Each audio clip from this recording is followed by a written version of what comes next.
Bienvenue dans les récits extraordinaires de Pierre Bellemare. Un podcast issu des archives d'Europe 1. Voici donc, chers amis, l'étonnante histoire de la séquestrée de Lusignan. Cela se passait sous un ciel bleu d'octobre. Les nuages dans le ciel couraient comme un grand troupeau. Tout le long du mur, au-dessus de la porte du château, la glycine, dans le vent, frissonnait comme une chevelure. C'est alors qu'on entendit, jusqu'au bout de la ville, le hurlement de M. de Lavaux.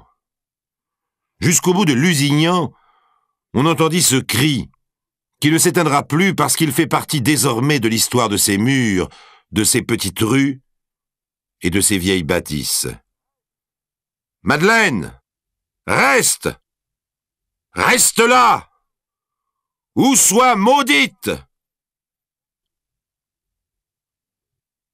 La porte de fer grinça. Un jeune homme sortit, presque titubant, qu'on ne reverrait jamais. De même qu'on ne reverrait plus la belle Madeleine, la fille aînée de M. de Lavaux, dont le prétendant venait d'être ainsi chassé, au moment même où elle s'apprêtait à le suivre. Oui, la belle, la brune, la savoureuse et charmante Madeleine ne devait plus reparaître. La porte du château se refermait sur elle plus lourdement qu'une trappe, faisant naître d'un seul coup l'étonnant mystère de la séquestrée de Lusignan que Jacques-Antoine a choisi de faire figurer parmi les dossiers extraordinaires de la police.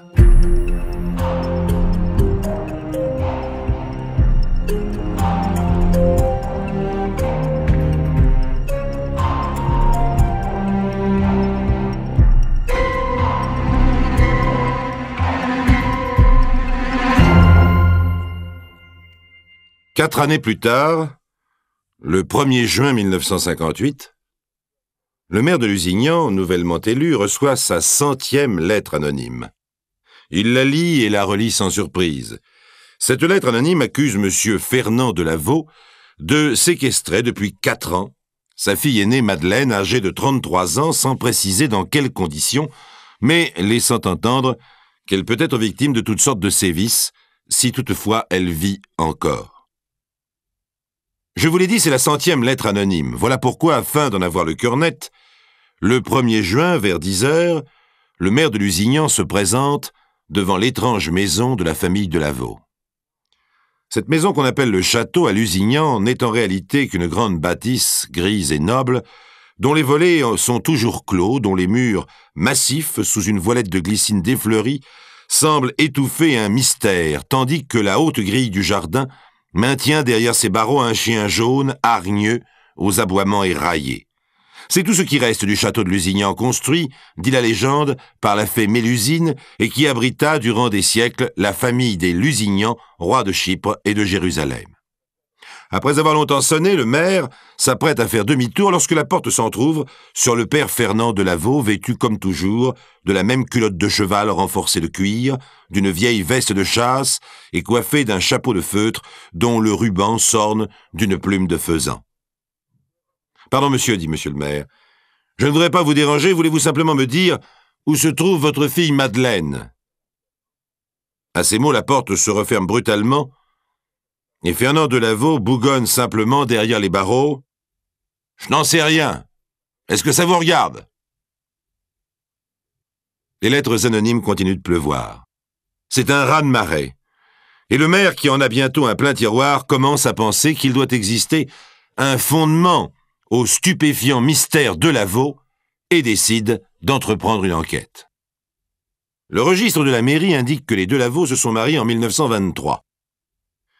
14 mois plus tard, leur fille, Madeleine, venait au monde. Thérèse, la seconde fille, naissait en 1926, et André, le fils, en 1928. Madame de Lavaux mourut en 1944. C'est tout. Une vieillissante bourgeoise de la ville, flattée de recevoir monsieur le maire, sacrifie les ressorts de son fauteuil à un vieux restant de liqueur pour tenir un long discours dont voici l'essentiel. Son mari, notaire, s'occupaient jusqu'à la guerre des affaires des Delaveau qui possédaient en ce temps-là d'assez jolies terres, mais l'essentiel de leurs ressources provenait du travail de M. Delaveau, qui était agent d'assurance. Oui, elle connut Madame Delaveau, elle s'était même liée d'amitié avec cette femme fort honorable. Elle considérait d'ailleurs Madame Delaveau comme le véritable chef de la famille. La voix douce, mais l'âme droite et fière, Madame Delaveau élevait ses 3 enfants avec conscience et fermeté, leur inculquant une éducation très bourgeoise. Si bourgeoise même qu'à sa mort, elle avait fait de ses 3 enfants des personnages accomplis, polis, mais d'un autre âge. D'après l'un des voisins du château de Lusignan, le drame naquit de ce que Madame Delaveau mourut alors que son mari venait justement de se retirer des affaires et qu'avec la guerre, les économies devenaient dérisoires. Monsieur Delaveau dut alors disputer contre sa fille aînée l'héritage de l'autorité maternelle. Bien sûr, ce duel n'engendra aucun écho, mais au contraire le silence et le mystère. À présent, Fernand Delaveau ne s'occupe plus que de ses propriétés, ce qui lui laisse au surplus beaucoup de loisirs, son travail consistant à aller chercher chaque trimestre, à bicyclette, le prix de ses fermages. Les métayers que visite Monsieur le maire déclarent n'échanger avec Fernand Delaveau que des propos brefs. Autrefois, ces visites étaient plus agréables car à ces froideurs s'ajoutent aussi les chicaneries ou les reproches bourrus d'un homme trop gêné financièrement pour être tolérant. D'ailleurs, même sous prétexte de lui apporter de l'argent, les fermiers n'entrent pas chez lui.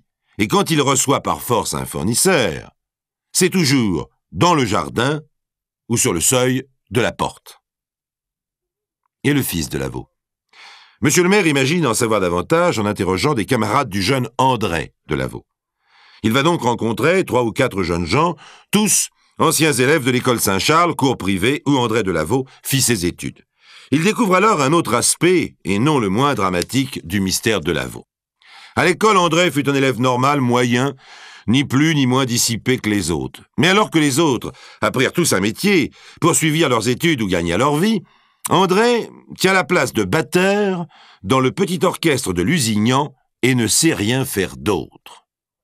D'après ses camarades, il élude chaque question concernant sa famille et n'invite jamais aucun d'eux à pénétrer chez lui.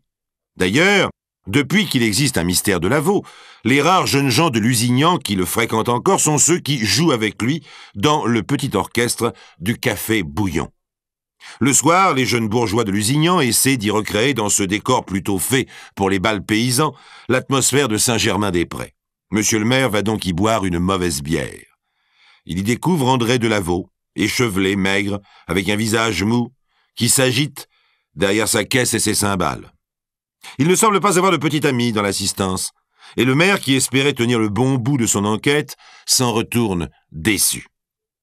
C'est alors qu'il joue sa dernière carte, le curé. Le curé se souvient de la jolie Madeleine comme d'une jeune fille sérieuse, très croyante et pratiquante. Lui, il sait tout. Derrière son confessionnal, il a tout appris. Mais il ne peut évidemment trahir le secret de la confession. Il conseille simplement à monsieur le maire d'envoyer un gendarme à Rennes pour y interroger un jeune journaliste. Cette fois, le maire croit tenir la bonne piste. À Rennes, la police, bien qu'elle juge le dossier bien inconsistant, accepte d'envoyer un inspecteur interroger le jeune homme. Il s'agit d'un garçon de 29 ans, plutôt petit, mais très beau, avec des yeux de velours et des cils longs à faire damner une âme de midinette. Lorsque l'inspecteur lui explique les raisons de sa démarche, le jeune journaliste lève les bras au ciel, il ne veut plus entendre parler de cette histoire. Oui, il a connu Madeleine Delaveau, oui, elle lui plaisait beaucoup, oui, on peut dire qu'il en était tombé follement amoureux, oui, il pense que Madeleine l'aimait aussi. Du moins, jusqu'au jour où Delaveau les surprit roucoulant sous les arbustes du jardin. Le vieux leur fit alors une scène atroce, disant des choses effroyables. Et comme Madeleine hésitait à suivre le jeune homme, Delaveau lançait ce fameux cri qui volait dans les rues de Lusignan au point d'y rester planté, d'y prendre racine, comme les lierres et les légendes. « Madeleine, reste là, ou sois maudite !» Madeleine obéit, et le jeune homme repartit seul et ne put jamais la revoir. Croyez-vous que Madeleine puisse être séquestrée par son père ? C'est probable. Car pendant des mois, j'ai rôdé autour de la maison sans jamais l'apercevoir. Pensez-vous qu'elle ait pu être violentée ? Le jeune homme hésite et conclut. Chez des fous, tout est possible. Bref, il semble bien y avoir un drame dans cette étrange famille. Comme le parquet se refuse avec juste raison à intervenir, faute d'un motif suffisant, on conseille à monsieur le maire de créer un motif légal, par exemple, en convoquant officiellement Madeleine, la belle disparue.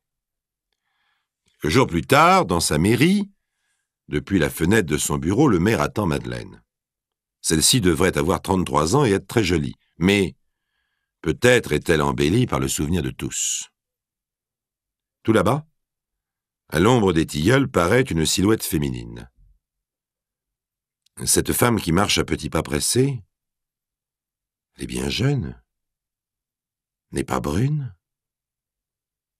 Il ne semble pas que cela soit Madeleine Delaveau. Alors qui? Sa sœur, peut-être?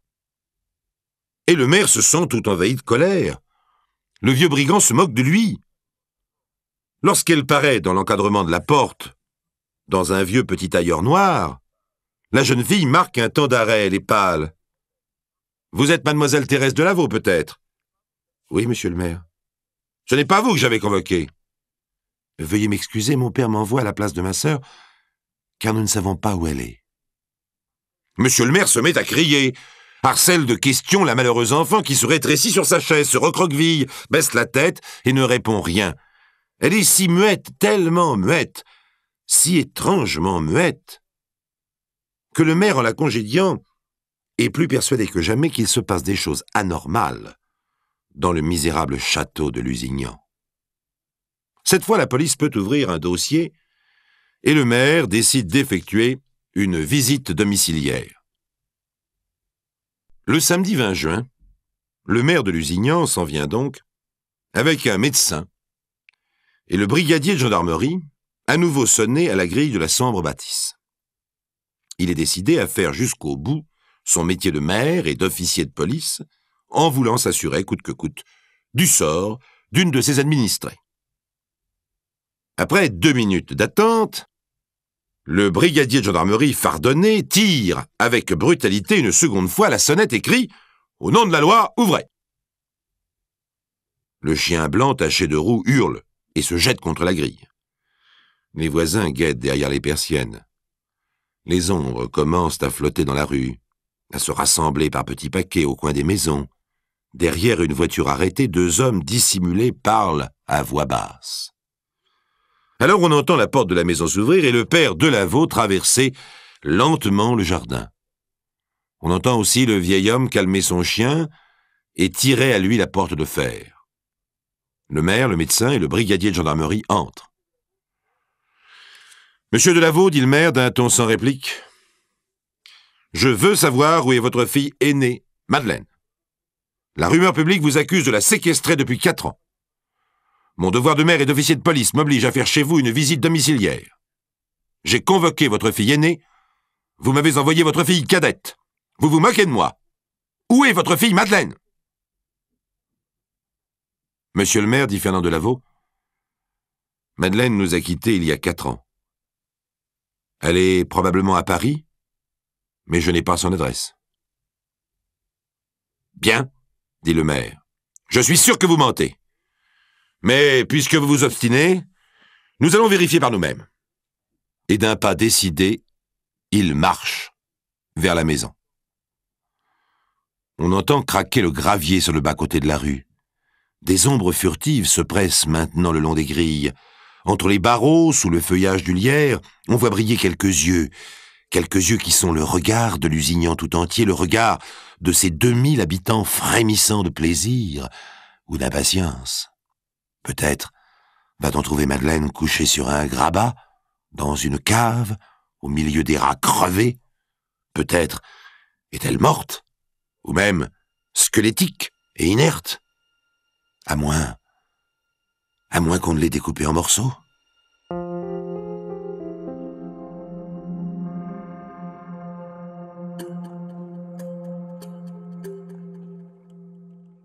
Il fait chaud dans l'air pesant. Les volets des Delaveau claquent tout autour de la maison. Le maire et les gendarmes ont en effet ouvert les volets, car il fait noir comme dans un puits. Après quoi, il commence à fouiller les placards, à déplacer les meubles, devant Fernand Delaveau silencieux et contracté, devant Thérèse, qui ne semble pas avoir la force de prononcer une parole. Ils explorent tout le rez-de-chaussée, y compris les pièces occupées pendant la guerre par les Allemands où d'importants dégâts ont d'ailleurs été commis. Malgré cela, tout est d'une incroyable propreté. Les parquets percés brillent sous la cire. Les vieux rideaux ne portent pas un grain de poussière. Ne trouvant rien au rez-de-chaussée, le maire et le gendarme demandent à la jeune Thérèse de les accompagner au premier étage. La jeune femme a obéi et les marches de l'escalier ciré grincent sous les pas du maire et du gendarme. Le médecin reste au rez-de-chaussée. Au premier étage, Thérèse s'arrête, comme si dans quelques secondes, tout un édifice de ruses, de combinaisons saugrenues, de demi-mensonges allait s'écrouler. Il y a ici, dit-elle, la chambre de mon père, un salon abandonné, une pièce inoccupée, ma chambre et la chambre de mon frère André, qui toutes donnent sur le couloir. Le maire s'éponge le front. En passant devant une fenêtre, il aperçoit la rue, un groupe de curieux rassemblés devant la maison en plein soleil, et remarque une femme qui se protège avec un journal ouvert au-dessus de sa tête. « Allons-y, dit-il. » Dans la première chambre, la plus vaste, celle du père, il ne voit qu'un coffre-fort, 2 lits et une table. À part cela, la pièce noyée d'ombre est absolument déserte. Dans la pièce inoccupée, un ancien salon, seul un pinceau de soleil entre 2 volets mal joints, dessine sur le parquet luisant quelques reflets. Le maire remarque simplement une petite table à ouvrage devant la fenêtre. Il n'y a personne non plus dans la chambre inoccupée, dont la porte grince légèrement dans le silence lorsqu'il l'ouvre et la referme. Instinctivement, il parle bas et marche sur la pointe des pieds. « Voici ma chambre, dit Thérèse. » Le maire et le gendarme jettent un coup d'œil dans l'obscurité pour tout d'abord ne rien voir. Puis en se détournant, le maire croit distinguer, grâce à la faible lumière qui suinte des volets clos, verdis par les arbres du parc, une ombre. Une ombre blottie, immobile et muette sur une chaise. Le maire, saisi d'émotion, frappe sur l'épaule du gendarme et tend un doigt pour lui montrer cette silhouette inquiétante au mutisme affolant. Alors le gendarme, tout en exprimant sa stupeur par un juron énergique, bondit vers la fenêtre et ouvre les volets. Ce n'est pas un squelette vivant. Ce n'est pas une infirme. Ce n'est pas un cadavre. Un monstre, que le maire et le gendarme découvrent. Mais agenouillé sur une chaise basse, devant un Christ cloué au mur, une jeune femme brune, d'une extraordinaire beauté, apparemment pleine de santé et coquettement vêtue. « Êtes-vous Madeleine Delaveau ?» demande le maire. La jeune femme répond « Oui », d'une voix étrange, très sourde, tellement basse, que les 2 hommes se penchent pour l'entendre. « Veuillez me pardonner, dit-elle. Je n'ai pas parlé à voix haute depuis 4 ans. » Madeleine Delaveau, dit le maire, nous vous recherchons parce que la rumeur publique accuse votre père de vous avoir séquestré. Mon père ne m'a jamais séquestré. Je me suis volontairement retiré du monde. Le maire et le gendarme se taisent complètement désemparés. Ils sont presque drôles à voir avec leurs yeux arrondis, leur bouche ouverte, leurs joues rougissantes. Incontestablement, la jeune femme ne semble pas avoir subi le moindre sévice. Elle est vraiment très belle, très fraîche, les formes pleines et la chair ferme. Seuls ses yeux semblent emplis de crainte et supportent mal la lumière de la fenêtre grande ouverte. Alors pourquoi votre père nous a-t-il menti en prétendant que vous étiez à Paris? Parce qu'il ne sait pas que je suis ici depuis 4 ans. Vous Vous ne prétendez pas que votre père ignore votre présence dans sa maison? Si. Mais comment vous nourrissez-vous? Ma sœur me nourrit en cachette. Alors vous n'avez jamais vu votre père depuis 4 ans? Non. Et votre frère André? Non plus. Mais où couchez-vous? La jeune femme montre le lit. Là. Avec ma sœur. Le maire, de plus en plus ahuri, s'en va sur le parquet brillant jusqu'à la pièce voisine, dont une mince cloison de briques les sépare. Thérèse lui explique que c'est la chambre de son frère, lequel n'a jamais su, entendu, deviner la présence de sa sœur à travers la cloison. Mais est-ce qu'il lui arrive de sortir de votre chambre? Demande le maire. Oui, lorsqu'il n'y a personne. Elle s'en va au bout du couloir, dans l'ancien salon désaffecté. Là, elle a installé une petite table à ouvrage pour transformer les vêtements de sa mère, en sorte qu'ils ne l'enlaidissent pas trop.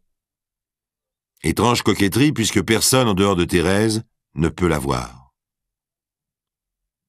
En 4 ans, pas une seule fois, elle n'est descendue au rez-de-chaussée, affirme Thérèse pendant que le médecin examine la recluse. D'ailleurs, ni mon père, ni mon frère, ni ma sœur ne nous parlons. Jamais. Au rez-de-chaussée, le vieux père de Lavaux, qui n'a pas bougé d'un pouce, arbore un masque tragique. Votre fille Madeleine était là-haut, dans la chambre de votre fille cadette. Elle y habite depuis 4 ans. Pourquoi nous avez-vous menti? Je la croyais à Paris. Alors vous ne l'avez jamais rencontrée dans votre maison? Jamais. D'ailleurs, pour moi, elle était partie. Et je n'avais pas à m'en occuper. Enfin, je suis chez moi. J'ai ici le droit de faire ce que je veux. Le maire sent bien qu'il ne lui reste plus qu'à se retirer. Pourtant, il insiste auprès de Madeleine. Mais enfin, mademoiselle, pourquoi avez-vous fait cela? Je n'avais plus les moyens de tenir le rang que m'imposaient les traditions de ma famille. Et si je n'ai pas envie de sortir, je pense que cela, monsieur, ne regarde personne. C'est évident, dit le maire avant de s'en aller, mais maintenant, qu'allez-vous faire? Je m'en irai à Poitiers. Pourquoi?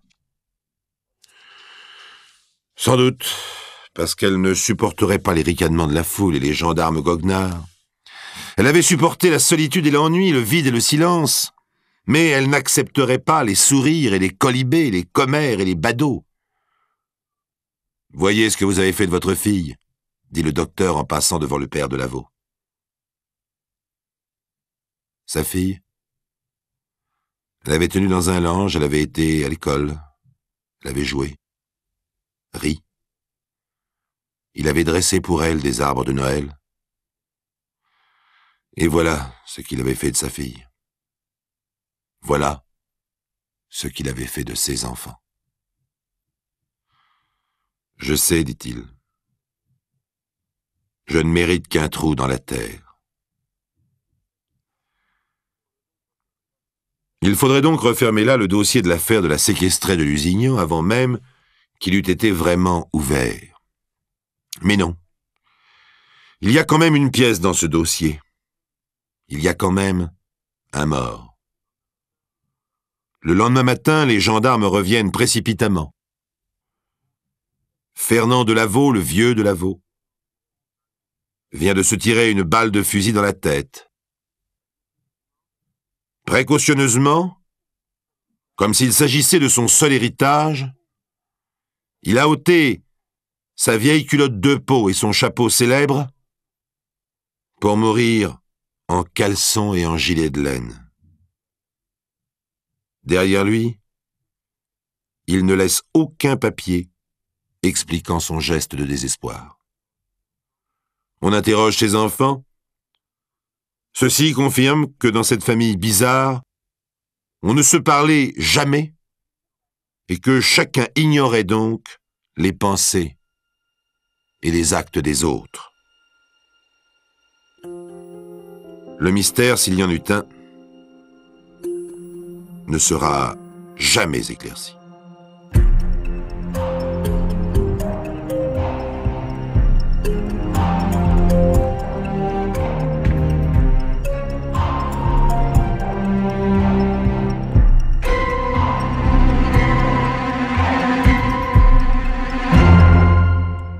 Vous venez d'écouter Les récits extraordinaires de Pierre Bellemare, un podcast issu des archives d'Europe 1 et produit par Europe 1 Studio.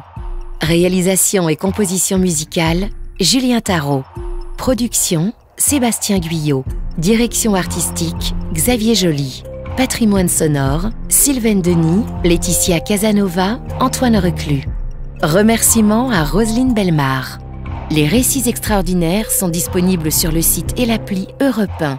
Écoutez aussi le prochain épisode en vous abonnant gratuitement sur votre plateforme d'écoute préférée. Bienvenue dans les récits extraordinaires de Pierre Bellemare. Un podcast issu des archives d'Europe 1. Le petit livreur monte gaiement les marches du pavillon des Lancelins. Il connaît bien le numéro 6 de la rue Bruyère. Une fois par semaine, il vient livrer une pièce de viande, un rôti bien lardé, bien ficelé, au domicile de l'ancien avoué Lancelin qui vit avec sa femme et sa fille dans ce quartier chic du Mans. Au passage, le garçon boucher tire sur la queue du chat tigré qui miaule désespérément à la porte. Le chat sursaute et s'enfuit, le poil hérissé de colère. Du massif de fleurs où il s'est réfugié, il observe le gamin qui tire sur la sonnette en sifflotant.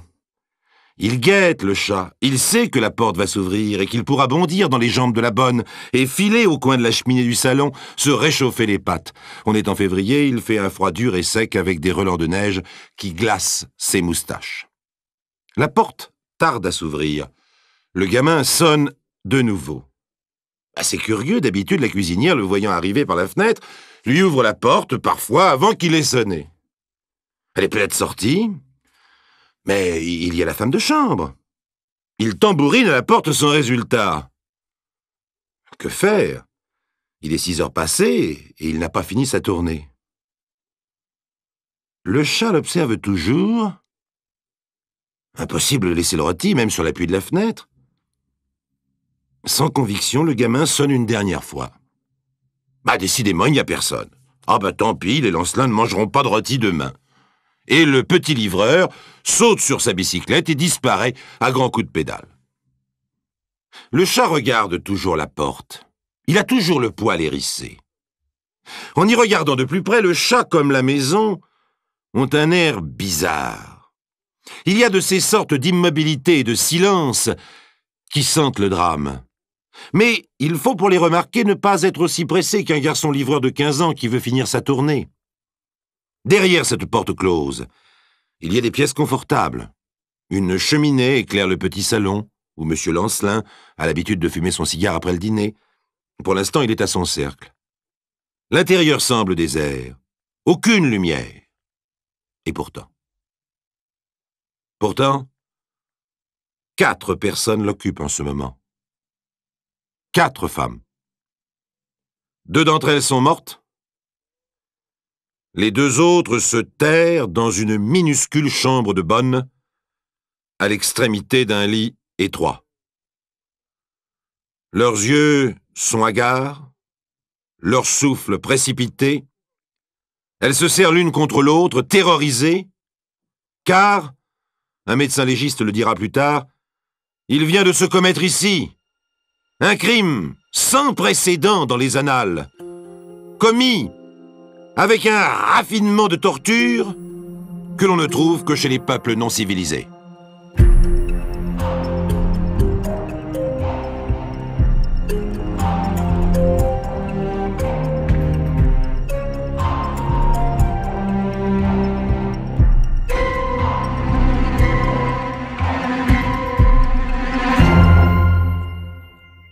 Il est 18 heures. Nous sommes le 2 février 1933. Un vent rigoureux a fermé les volets des maisons de la rue Bruyère. Calfeutrées au chaud près des cheminées ronflantes, les habitants de ce quartier résidentiel du Mans s'apprêtent à passer une tranquille soirée d'hiver. La façade du numéro 6, domicile des Lancelin, est sombre. Les fenêtres des 2 étages ne laissent filtrer aucune lumière, aucun signe de vie. Soudain, une lueur, faible, mouvante. La lumière d'une bougie que l'on promène dans le noir. D'une fenêtre à l'autre, sous les combles, la lumière va, vient, puis disparaît. C'est l'étage des domestiques. Depuis 7 ans, les 2 sœurs Papin, Christine, 28 ans, et Léa, 21 ans, sont au service du ménage Lancelin. Christine est cuisinière, sa sœur femme de chambre. Toutes 2 habitent au dernier étage de la maison, une petite mansarde à côté de la lingerie. C'est là que la bougie se promène, hésitante, projetant sur les murs des ombres gigantesques. Une main tient le bougeoir, celle de Christine, la cuisinière. Et cette main tremble. Dans le noir, à tâtons, la jeune fille traverse la lingerie, louvoyant entre les piles de draps, la table à repasser et les corbeilles de linge. Un instant, la flamme de la bougie éclaire le bas de son visage, et l'on distingue un menton épais, une lèvre proéminente, au-dessus d'une chemise de nuit. Hésitante, la main cherche l'interrupteur électrique, le trouve, l'actionne. Rien. Les plombs ont sauté, la maison reste dans le noir. Alors, la silhouette de la cuisinière se dirige vers la porte de la petite chambre, l'ouvre et pénètre dans la pièce minuscule. Sur le lit, une autre forme blanche, un autre visage presque identique au premier, celui de Léa, la femme de chambre. À voix basse, Christine interroge sa sœur. « Ça va ?»« J'ai peur, » répond Léa recroquevillée sur le lit étroit.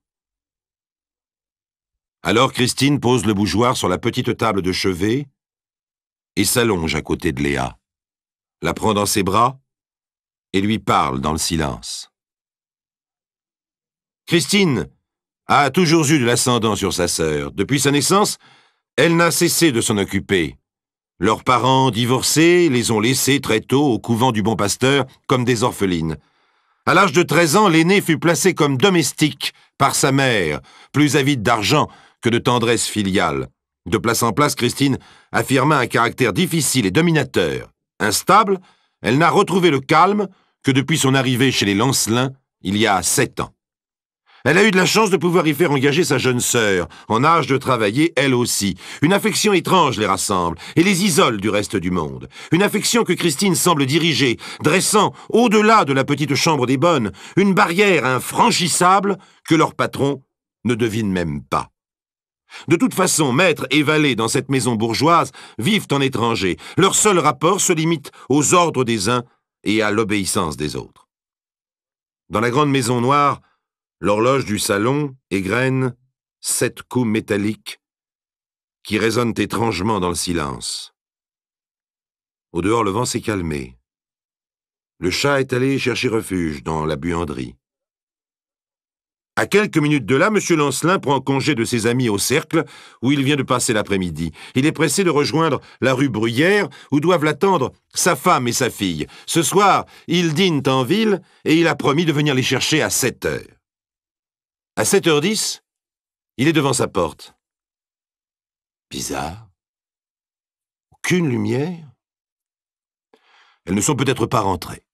Quand les femmes vont faire les boutiques, elles oublient l'heure et M. Lancelin n'a pas de clé. Pourvu que les domestiques ne soient pas sortis, leur fenêtre n'est pas éclairée. Il tambourine à la porte, mais sans grand espoir. Là-haut, dans la mansarde, Christine et Léa sursautent. « C'est monsieur !» dit Léa d'une voix étranglée. Christine ordonne « Chut !» Une minute passe. Au dehors, M. Lancelin tire sa montre de son gilet.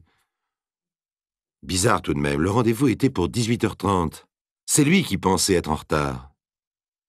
Il recule dans la rue, lève les yeux et scrute la façade. Il ne saurait dire pourquoi, mais brutalement, une angoisse étrange le saisit. Et s'il était arrivé quelque chose? Cette fois-ci, il frappe à coups de poing sur la lourde porte de chêne, recule à nouveau et aperçoit tremblotante à l'étage des domestiques la lueur d'une bougie. Il y a donc quelqu'un? Mais ce quelqu'un ne vient pas ouvrir. Alors, un peu affolé, M. Lancelin s'éloigne précipitamment, il va chercher son beau-frère qui les attend pour dîner. Il espère que le pressentiment vague qui l'étreint va se dissiper, que sa femme et sa fille sont là-bas, à attendre tranquillement.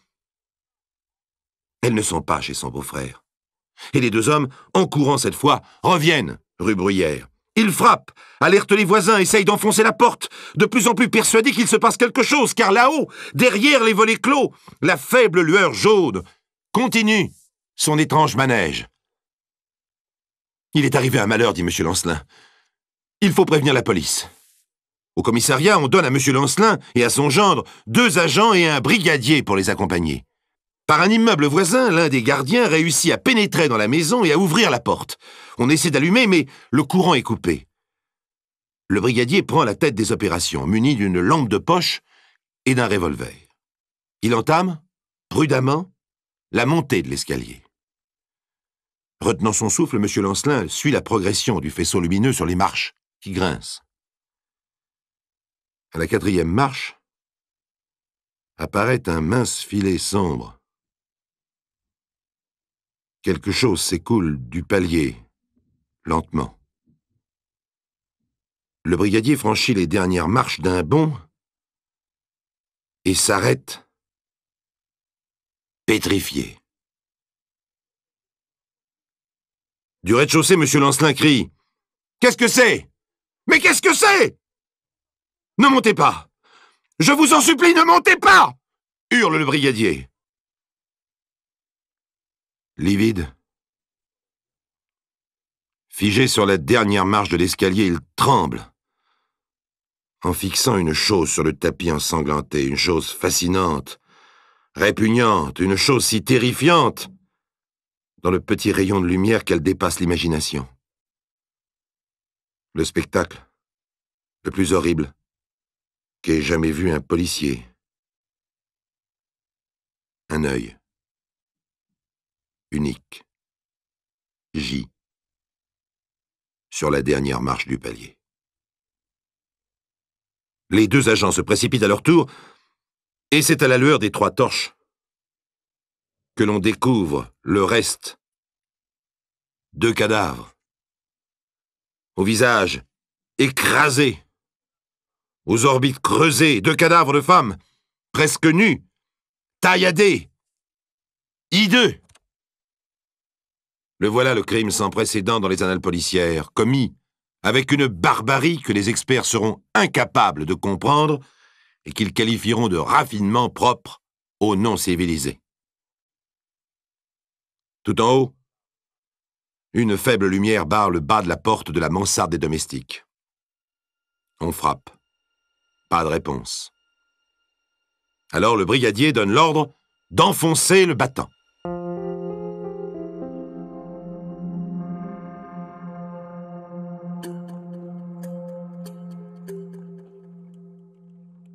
Derrière la porte de la chambre des bonnes, les policiers découvrent Christine et Léa, recroquevillées contre le mur, les yeux hagards. Les 2 sœurs sont en chemise de nuit, dépeignées, on dirait 2 fantômes fous. Tout d'abord, la réaction du brigadier est de penser que les 2 filles se sont réfugiées dans leur chambre pour fuir le ou les agresseurs. Mais, à la première interrogation, Léa, blottie dans les bras de sa sœur aînée, répond froidement « C'est nous qui avons tué. Nous ne regrettons rien. » Cet étrange crime allait laisser perplexes tous ceux qui l'étudièrent dès le lendemain. Immédiatement après leur inculpation officielle, les 2 sœurs sont examinées par le médecin aliéniste qui dirige l'asile du Mans. Le juge d'instruction est en effet persuadé qu'il a affaire à 2 folles. Le docteur Schutzenberger déclare à la presse, le 6 février 1933, « 1 mois au moins d'examen multiple est nécessaire à l'étude de ce cas qui est difficile du fait que les 2 inculpés ne peuvent pas légalement être internés dans un asile. elles doivent rester en prison. Et il ajoute « Ce crime pose un problème délicat d'ordre pathologique dont la difficulté est accrue du fait qu'il s'agit de deux sœurs vivant ensemble et qu'il convient de déterminer la part de responsabilité de l'une ou de l'autre dans l'accomplissement de l'acte criminel. » Autrement dit, et paradoxalement pour le médecin aliéniste, il s'agit de savoir laquelle est la plus folle des deux. Seulement, avant le procès qui les amènera aux assises, les deux sœurs Papin ne furent examinées que 2 fois et fort succinctement par 3 experts qui, tous les 3, déposèrent sur le bureau du procureur de la République un rapport clair, net et précis. Au point de vue héréditaire, au point de vue physique, pathologique, nous n'avons trouvé chez ces 2 femmes aucune tare susceptible de diminuer leur responsabilité pénale. Elles ne sont ni folles, ni hystériques, ni épileptiques. Elles sont normales et pleinement responsables. Normal. Pendant 7 ans, oui. Pendant 7 ans de réflexion peut-être au service des Lancelin, Christine et Léa sont des domestiques sans problème. Elles mènent une existence morose, faite de travaux monotones, levés tôt, couchés tard, pour un salaire de 300 francs par mois, nourries et logées. Elles ne sortent jamais, terraient la plupart du temps dans leur mansarde, accumulant les payes, pour arriver d'ailleurs à la jolie somme de 25 000 francs d'économie le jour de leur arrestation. L'aînée surveille jalousement la cadette, pas un galant à l'horizon, plus de famille. Elles forment une sorte de couple dont le mari serait Christine. Normal? Le jour du crime, elle semblait l'être. Léa repassait dans la lingerie, Christine triait les torchons. Tout à coup, le fer électrique fait une étincelle et les plombs sautent. C'est la 2e fois cette semaine qu'un incident de ce genre se produit. Lorsque Madame Lancelin et sa fille rentrent vers 5 heures, il n'y a pas de lumière et le fer est hors d'usage. La patronne fait une remontrance en 7 ans. Ce n'est sûrement pas la première. Et c'est là, à 7 secondes, brutalement, comme un déclic, comme une vanne qui s'ouvre, une avalanche qui gronde, c'est là que Christine se met en colère. Elle saisit un pot d'étain, se précipite sur sa maîtresse et se met à cogner, à cogner, à cogner. Elle hurle à sa sœur d'en faire autant.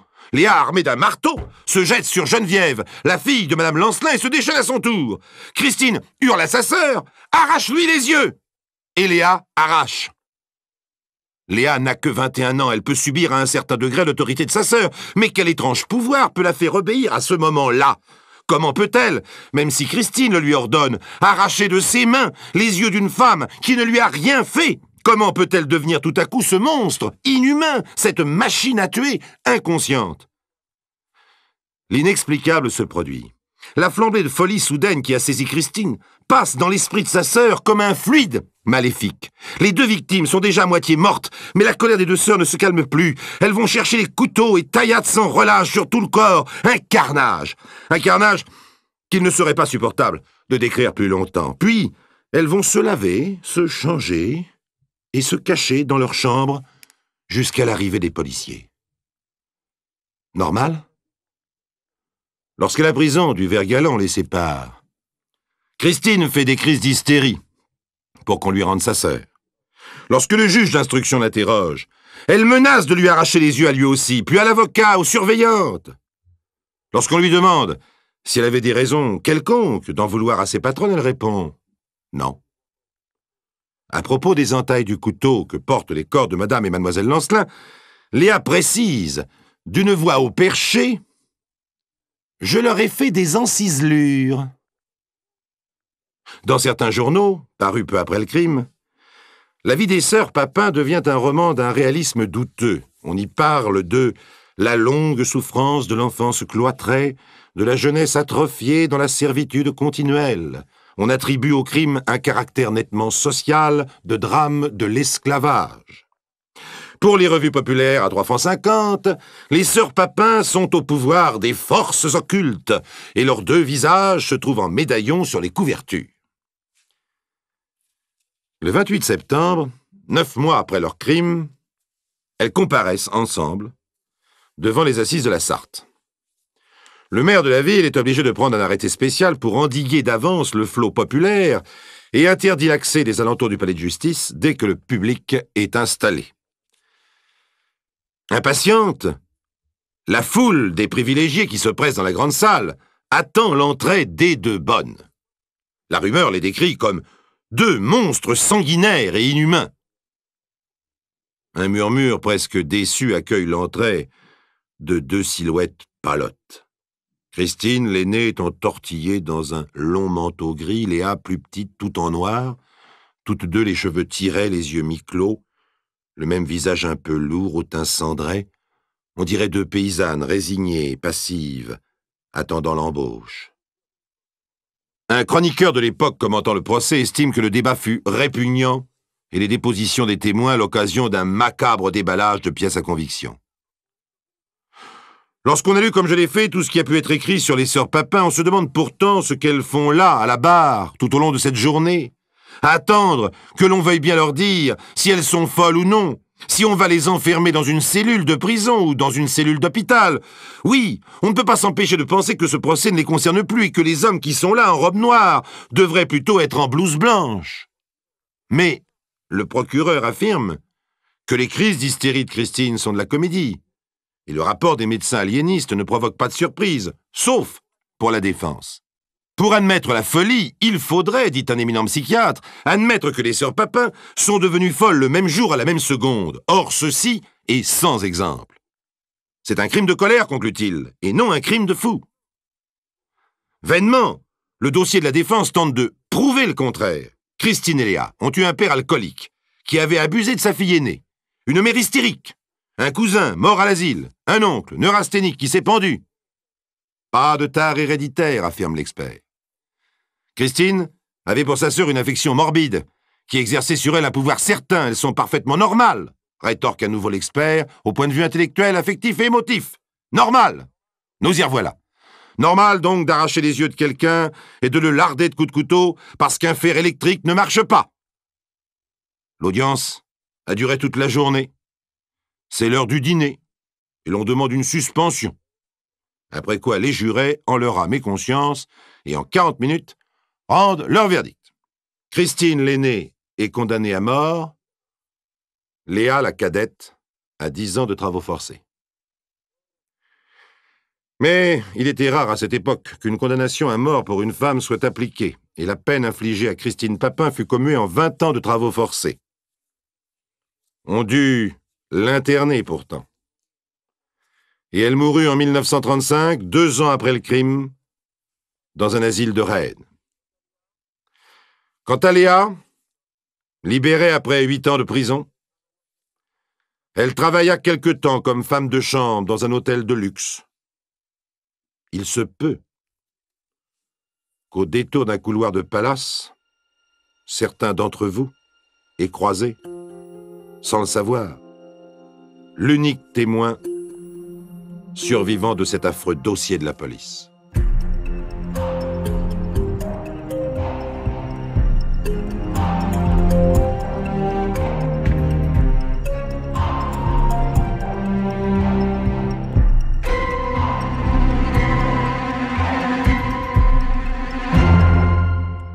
Vous venez d'écouter Les récits extraordinaires de Pierre Bellemare, un podcast issu des archives d'Europe 1 et produit par Europe 1 Studio. Réalisation et composition musicale, Julien Tarot. Production, Sébastien Guyot. Direction artistique, Xavier Joly. Patrimoine sonore, Sylvaine Denis, Laetitia Casanova, Antoine Reclus. Remerciements à Roselyne Bellemare. Les récits extraordinaires sont disponibles sur le site et l'appli Europe 1. Écoutez aussi le prochain épisode en vous abonnant gratuitement sur votre plateforme d'écoute préférée. Bienvenue dans les récits extraordinaires de Pierre Bellemare. Un podcast issu des archives d'Europe 1. Le dossier que nous ouvrons aujourd'hui pourrait servir de scénario à un film pour Jean Gabin. Un Jean Gabin en vieux paysan toscan qui s'appellerait Giuseppe Battistini et qui aurait eu 2 fils. Le fils aîné s'appelait Silvano. C'était un garçon sec, robuste, au visage osseux et simple. En 1952, il en eut assez de l'existence terne et dure dans les collines. Il embrassa son père et sa mère et s'embarqua pour l'Australie. « Si j'ai de la chance, je vous appellerai. Sinon, je vous enverrai ce que je pourrai de temps en temps. Il faut que je fasse ma vie et que je pense aussi à mon petit frère Pietro. 4 ans plus tard, Silvano donne de bonnes nouvelles. Il gagne bien sa vie comme chauffeur de camion et il a rencontré une fille, Luisa De Jono, et il va peut-être l'épouser. Hélas, une autre lettre sèche et officielle, celle-là, parvient peu après au village. Elle annonce que Silvano a disparu. Sans doute est-il mort. Un mystère entoure sa fin. Le dossier de ce que l'on appellera l'affaire Jono-Battistini est ouvert. Il est ouvert mais bien maigre. Le corps de Silvano n'a jamais été retrouvé, Luisa De Jono ne peut donner aucun renseignement. En Toscane, le vieux père Giuseppe et le jeune frère discutent interminablement. L'un et l'autre sentent que derrière les communiqués laconiques de l'ambassade et de la police internationale, il y a une sombre histoire. Ils pensent que leur devoir est de la découvrir. Alors Pietro, le jeune frère, trouve à s'embaucher là-bas et part à son tour. Il entre dans la communauté fermée et hostile des Italiens de la petite ville australienne où son frère s'était fixé. Il prend contact prudemment avec les parents de Luisa De Jono, les amis et les camarades de Silvano. Mais son histoire s'achève tragiquement. On découvre un jour son cadavre dans le port de McDonald.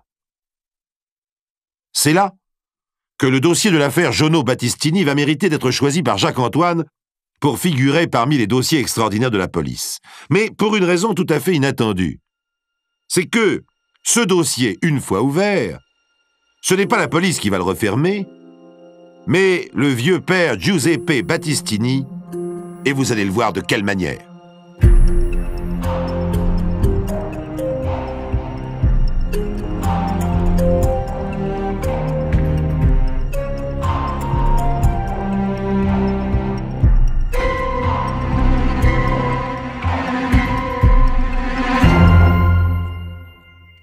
Donc, chers amis, les 2 fils Battistini sont morts en Australie, le premier alors qu'il tentait avec succès d'y faire sa vie, le second alors qu'il cherchait à connaître le secret de la disparition du premier. Bien sûr, l'ambassade d'Italie en Australie, stimulée par le vieux Battistini, harcèle la police australienne, mais les indices sont maigres. En ce qui concerne le premier fils, Silvano, elle retrouve, bien entendu, la plupart des gens qu'il a connus, notamment les membres de la petite colonie italienne de McDonald, mais se heurte à une véritable conspiration du silence. Le corps de Silvano ne sera jamais découvert, et au début de l'affaire, sa mort n'est qu'une supposition. On a découvert, un matin, sa voiture près d'une plage. La clé de contact y était encore. Dans la boîte à gants, un paquet de cigarettes entamé, les papiers de la voiture et des bricoles sans intérêt. Sur le siège arrière, son imperméable. Impossible d'imaginer qu'il se soit noyé en se baignant, ou qu'il ait été surpris par la marée, car il faisait trop froid pour se baigner, et il est fort douteux qu'il se soit promené sur la plage sans son imperméable car il pleuvait.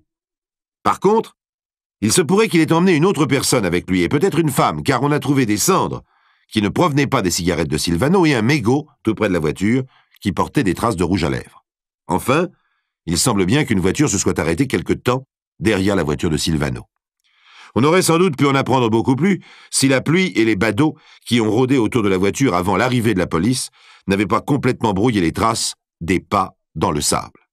En ce qui concerne la mort tragique de Pietro, elle est à la fois beaucoup plus claire, bien que tout aussi mystérieuse. Le corps a été découvert par hasard. Une dragueuse suceuse qui aspirait la vase dans le port a révélé sa présence. Il était ficelé comme un saucisson et alourdi de 2 grosses pierres.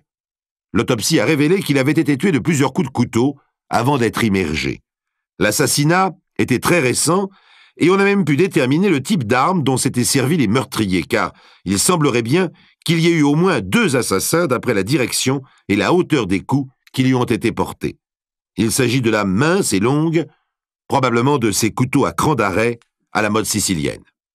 Mais je vous l'ai dit, il y a à McDonald une petite colonie italienne et beaucoup d'autres Italiens dans toute la région. Est-ce par solidarité, est-ce par peur? Peut-être pour les 2 raisons à la fois, personne ne parle, et bien que la police australienne dispose d'un moyen de contrainte assez puissant, le non-renouvellement des permis de travail, l'enquête piétine. On propose au vieux père Giuseppe Battistini de rapatrier le corps de Pietro, son plus jeune fils. Il refuse. Le rapatriement se ferait à ses frais et le vieux Battistini a besoin d'argent.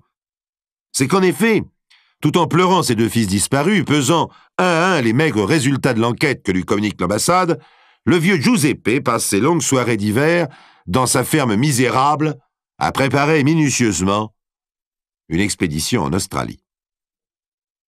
Vous allez voir, chers amis, que c'est une étonnante histoire. Imaginez ce vieillard de 66 ans, grand, massif, noueux, toujours silencieux, au visage dur. Je vous le redis, en voyant sa photo, on pense à Jean Gabin. Ce sera son premier voyage, non seulement à l'étranger, mais même en dehors de sa province où les douces collines sont couronnées de bosquets de cyprès. Il a déjà renoncé au cigare toscan, ce redoutable et odorant luxe des pauvres. Il a écourté les séances dans l'auberge du village. Je ne mangerai pas, s'il le faut, pour ramasser l'argent dont j'ai besoin. Je chercherai un bateau, je travaillerai à bord s'il le faut, mais j'irai. Je veux voir en face les gens qui étaient autour de mes fils. Je découvrirai leurs assassins. Une vieille femme, toute ridée, écoute craintivement ces paroles. C'est l'épouse du vieux Giuseppe Battistini. Il ne connaît pas le fin fond de l'histoire, mais il sait que désormais son devoir est net. Puisque les deux garçons sont morts, il faut qu'il prenne la relève. Qu'il tourne le dos à la maison de toujours au milieu des cyprès. Qu'il s'embarque vers le continent inconnu et qu'il aille, lui, découvrir la vérité et, s'il le faut, venger son sang. Déjà curieusement rassemblés dans un coin de la pièce, 3 éléments que le vieux semble considérer comme indispensables pour cette expédition. Une bicyclette, une paire de bottes, vieux souvenir volé à l'armée allemande, et un mystérieux petit paquet soigneusement enveloppé dans du papier sombre.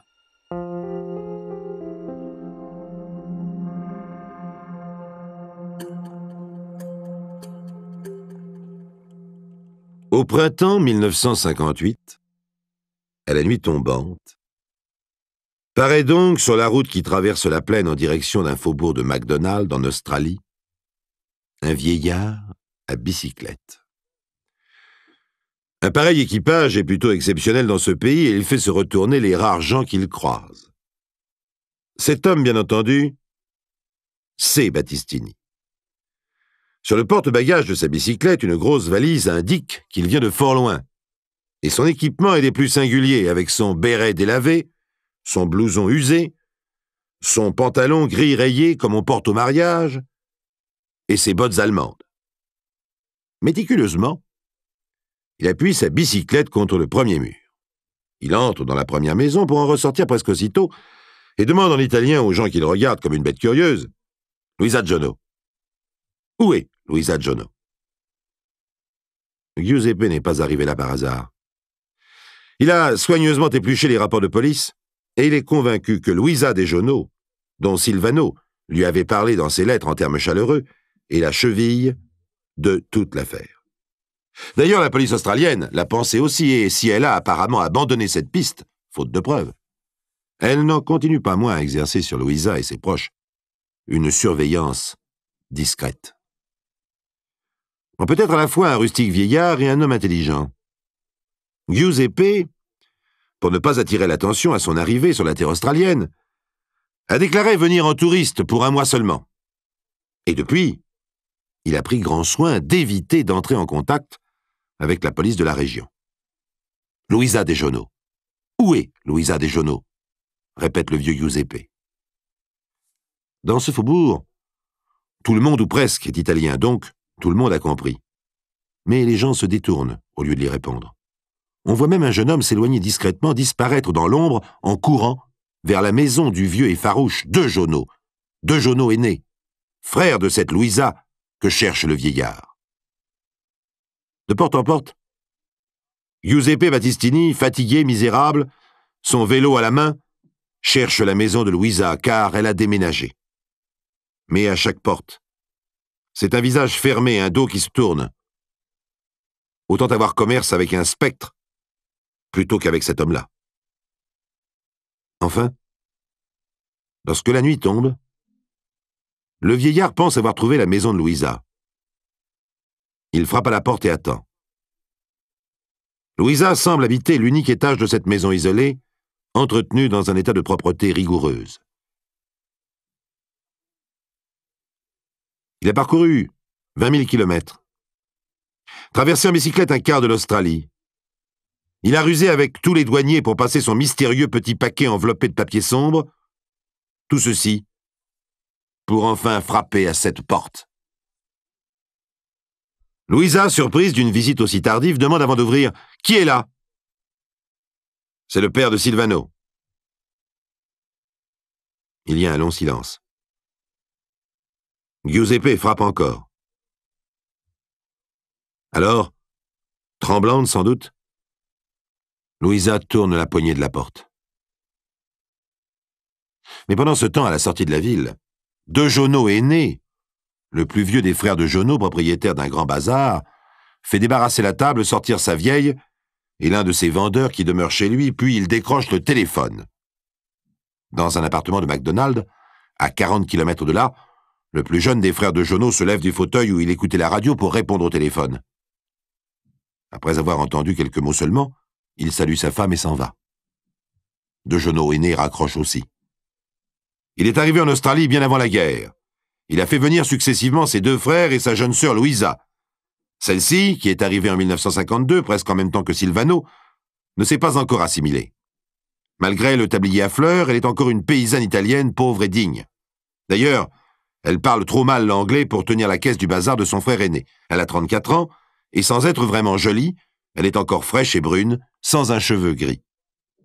Le vieux Giuseppe et la jeune femme sont restés quelques instants face à face, puis il est entré dans la maison. Ils n'ont rien osé se dire tout d'abord. Le premier mot vient de Louisa, qui offre une chaise et du café. Pendant ce temps, De Jono aîné attend ses frères, les sourcils froncés, bourrant lentement sa pipe, ramassant de ses gros doigts les bras de tabac qui tombent sur la table, levant le nez vers la fenêtre chaque fois qu'une voiture approche sur la route. Dans la maison de Louisa, le vieux Giuseppe a regardé autour de lui. Un enfant vit dans cette maison, qui peut avoir 5 ou 6 ans, si l'on en croit quelques jouets qui traînent et quelques vêtements qui sèchent. « Vous avez aimé mon fils ?» demande le vieux. Comme la jeune femme hésite à répondre, il répète « Répondez-moi. Je suis sûr que vous l'avez aimé. » Louisa, pâle, presque terrorisée, acquiesce d'un signe de tête. « Est-ce que vous l'aimez encore ?» Louisa répond encore affirmativement d'un signe de tête. Le vieux regarde autour de lui encore une fois. « C'est votre enfant ?» demande-t-il en montrant les vêtements qui sèchent. « Oui, » répond Louisa. « Fille ou garçon ?»« Garçon. » En vérité, tout cela, le vieux Giuseppe le sait par les rapports de police, de même qu'il sait que l'enfant serait né d'un père également italien, maçon à McDonald's, en 1952, aujourd'hui établi à Sydney. Mais il a vu l'homme, et bien que celui-ci ait confirmé les faits, Giuseppe n'a pas été convaincu. Et voilà pourquoi il a préféré poser les questions lui-même à Louisa. Il voulait savoir comment elle répondrait. « Je peux voir l'enfant ?» Louisa esquisse un geste, comme si elle voulait barrer la porte de la chambre. Mais Giuseppe s'approche, décidé à l'écarter. Elle renonce, avec un soupir de résignation. Le vieux entre donc dans la chambre. Mais pendant ce temps, une voiture à toute vitesse saute sur les cailloux et fait siffler ses pneus dans les ornières durcies sur la petite route qui vient de McDonald's. Le vieux Giuseppe s'est penché sur le lit du petit garçon. Il le regarde longuement et murmure « Silvano ». Quand il se redresse pour regarder Louisa, son visage est encore plus sombre et plus dur. C'est son fils, n'est-ce pas? Louisa fait de la tête des signes de dénégation, mais Giuseppe devine en elle plus que de l'inquiétude, presque de l'affolement. Alors il insiste « Si, c'est son fils. Je le reconnais bien. Non, non, je vous assure. » Pourquoi Silvano ne vous a pas épousé? Il est parti. Une autre femme? Oui. Alors le vieux s'assoit pesamment sur une chaise. Il a tout compris. Louisa, debout devant lui, se tait quelques secondes puis demande « On vous a vu entrer ici ?»« Oui. »« Alors il faut partir. » Le vieux, têtu, fait « non » de la tête. « Si, il faut partir, je vous en supplie, partez. Il n'y a plus rien à faire, partez. Vous ne pouvez plus rien changer, alors partez !» Pendant ce temps, dans la rue, où la nuit est maintenant tombée, 3 hommes marchent vers la maison de Louisa. Ce sont les 3 frères de Jono, le plus vieux marche en tête. Le vieux Giuseppe Battistini est toujours assis sur sa chaise. Je vous l'ai dit, il a tout compris. Oh, ce n'était pas difficile. Son fils s'est mal conduit, c'est sûr. Il a fait un enfant à cette Louisa, puis il est parti. Alors les frères de Jono, chatouilleux sur le terrain de l'honneur, et qu'on lui a dépeint comme des hommes farouches, sinon des brutes, l'ont tué. Pour détourner les soupçons de la police, ils ont supprimé le mobile de l'assassinat en payant ce maçon italien pour qu'il se déclare être le père de l'enfant. Lorsque Pietro est venu en Australie, il a bien fallu le tuer aussi lorsqu'il découvrit la vérité. Maintenant, ce devrait être le tour de Giuseppe. C'est sans doute pour cela que la pauvre Louisa répète « Je vous en supplie, partez !» Le vieux qui tourne le dos à la porte répond toujours « non » de la tête. Alors la porte s'ouvre. Les 3 frères de Jono pénètrent en silence pour la refermer derrière eux. Louisa voit ses frères avec des yeux agrandis d'épouvante et sans dire un mot d'un mouvement imperceptible de la tête, elle fait comprendre au vieux Giuseppe le danger qui le menace. Puis, elle le prend par le bras et le force à se lever pour le conduire à la porte. Mais les 3 frères de Jono s'interposent. Giuseppe Battistini, debout, ne bouge pas. Louisa demande à ses frères de sortir. Mais ceux-ci se sont concertés, ils savaient qu'elle essaierait d'intervenir. Ils pensent que c'est de la faiblesse, que ce n'est qu'une femme, et qu'il faut agir malgré elle. C'est grâce au compte-rendu du retentissant procès qui suivit et aux journaux de l'époque que nous avons pu reconstituer les éléments de cette affaire. Nous laissons donc aux journalistes la responsabilité du dialogue mélodramatique qui, selon eux, s'instaure entre Louisa, la pauvre femme paisible et digne, devenue subitement méconnaissable, écarlate, les yeux durs, la voix sourde, et les 3 frères de Jono. « Laissez-le, dit-elle, je vous hais. »« Ce sont des chiens, dit le plus jeune des frères de Jono. « Et vous êtes des loups, répond Louisa. »« On ne peut pas faire autrement, répond l'autre jeune frère de Jono. Puis, furieux à son tour, de Jono aîné intime à Louisa l'ordre de se taire, en lui rappelant que c'est le seul droit qui lui reste. C'était le devoir des hommes de venger son honneur, et maintenant, c'est leur devoir de préserver l'avenir de la famille par tous les moyens, comme c'est son devoir à elle d'élever son enfant. Mais, pour que cet enfant, justement, ne soit pas témoin de ce qui va se passer, le vieux fait ouvrir par le plus jeune des 3 frères la porte de la cave, et l'on jette sur les marches le vieux Giuseppe Battistini, qui n'a même pas esquissé un geste de défense. La porte s'est refermée sur Giuseppe qui se relève faiblement dans l'obscurité sur les marches de l'escalier. Au moment où il tombait, il a entendu crier Louisa et comprend qu'elle se jetait sur l'un de ses frères. Mais maintenant que la porte s'est refermée, il n'entend plus que les éclats confus d'une violente discussion. Sans doute, les 3 hommes essaient-ils de convaincre leur sœur, à moins qu'ils ne tiennent une sorte de conseil, ou qu'ils éloignent l'enfant qui a dû se réveiller. Le vieux descend les marches et va s'asseoir sur une caisse. Soudain, il entend un bruit étrange. Dans la nuit, sur sa droite, il devine un soupirail. Et devant ce soupirail, on jette des fagots et des pelletées de terre pour l'obstruer. Pour étouffer ses cris, sans doute. Aucun doute. Ces hommes sont décidés à lui faire payer de sa vie le crime de son fils, et sa curiosité à lui. Alors le vieux met la main dans une poche intérieure et sort le petit paquet de papier sombre. Soudain, la lumière s'allume. La clé tourne dans la serrure. La porte de la cave s'ouvre en raclant le sol. Le vieux voit d'abord l'ombre de leurs jambes bouger sur le mur blanchi à la chaux. Puis, ses jambes s'agitent, font bientôt un petit balai sur les marches de l'escalier. Enfin, précédant ses 2 frères, Le vieux Dejono apparaît tout entier, la tête baissée pour passer sous la voûte.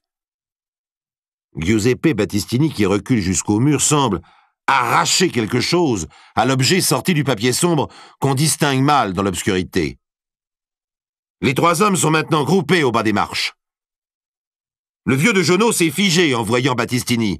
Puis, il a un geste de recul, mais ses frères, derrière lui, n'ont pas tout de suite compris et lui barrent involontairement la route. Quand ils veulent s'enfuir, il est trop tard. Le vieux Battistini a lancé sa grenade, et comme il l'a tenue en main jusqu'à la dernière seconde, elle explose dans l'escalier avant d'avoir touché les marches. Lorsque la fumée est dissipée, Giuseppe Battistini quitte le fond de la cave, passe devant le vieux Dejono inerte et monte les marches, sans même jeter un regard sur les deux frères blessés qui le regardent passer avec des yeux agrandis de stupeur. Giuseppe ayant succombé à un cancer pendant sa détention préventive, il n'y aura qu'un procès d'assises, encore n'aura-t-il pas le retentissement qu'on pouvait en attendre, car il y manquera les deux vedettes, Dejono aîné étant mort sur les marches de l'escalier de la cave. Luisa Dejono, d'abord inquiétée pour complicité et non-dénonciation d'assassinat, fera l'objet d'un non-lieu grâce aux déclarations que fera Giuseppe avant de mourir et aux témoignages de ses frères qui permirent d'établir que Dejono aîné avait exercé sur elle une terrifiante contrainte. Quant aux deux frères Dejono, après avoir avoué leur participation au crime, ils essayèrent par la suite de se décharger le plus possible sur leur aîné, mais on saura par eux comment est mort Silvano. Ils réussirent à convaincre Luisa de l'emmener auprès de cette plage. Là, ils le tuèrent et l'emmenèrent dans la malle arrière de leur voiture jusqu'à une falaise où ils le jetèrent à la mer. On ne retrouva jamais le corps, sans doute les requins se chargèrent-ils de le faire disparaître.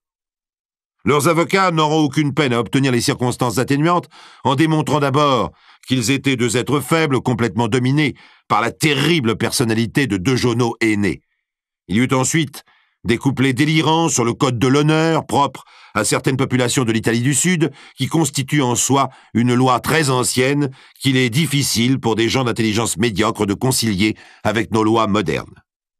Mais le plus émouvant de cette histoire, c'est que Luisa, fâchée avec ses frères, vit maintenant en Italie, dans le village même de Giuseppe Battistini, car c'est auprès de la vieille Madame Battistini qu'elle choisit d'élever son fils, qui, ainsi, faute d'avoir un père, eut au moins une grand-mère.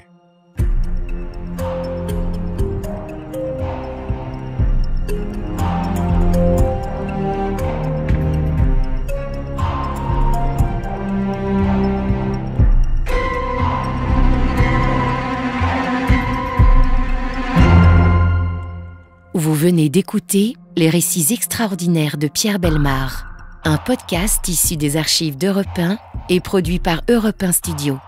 Réalisation et composition musicale, Julien Tarot. Production, Sébastien Guyot. Direction artistique, Xavier Joly.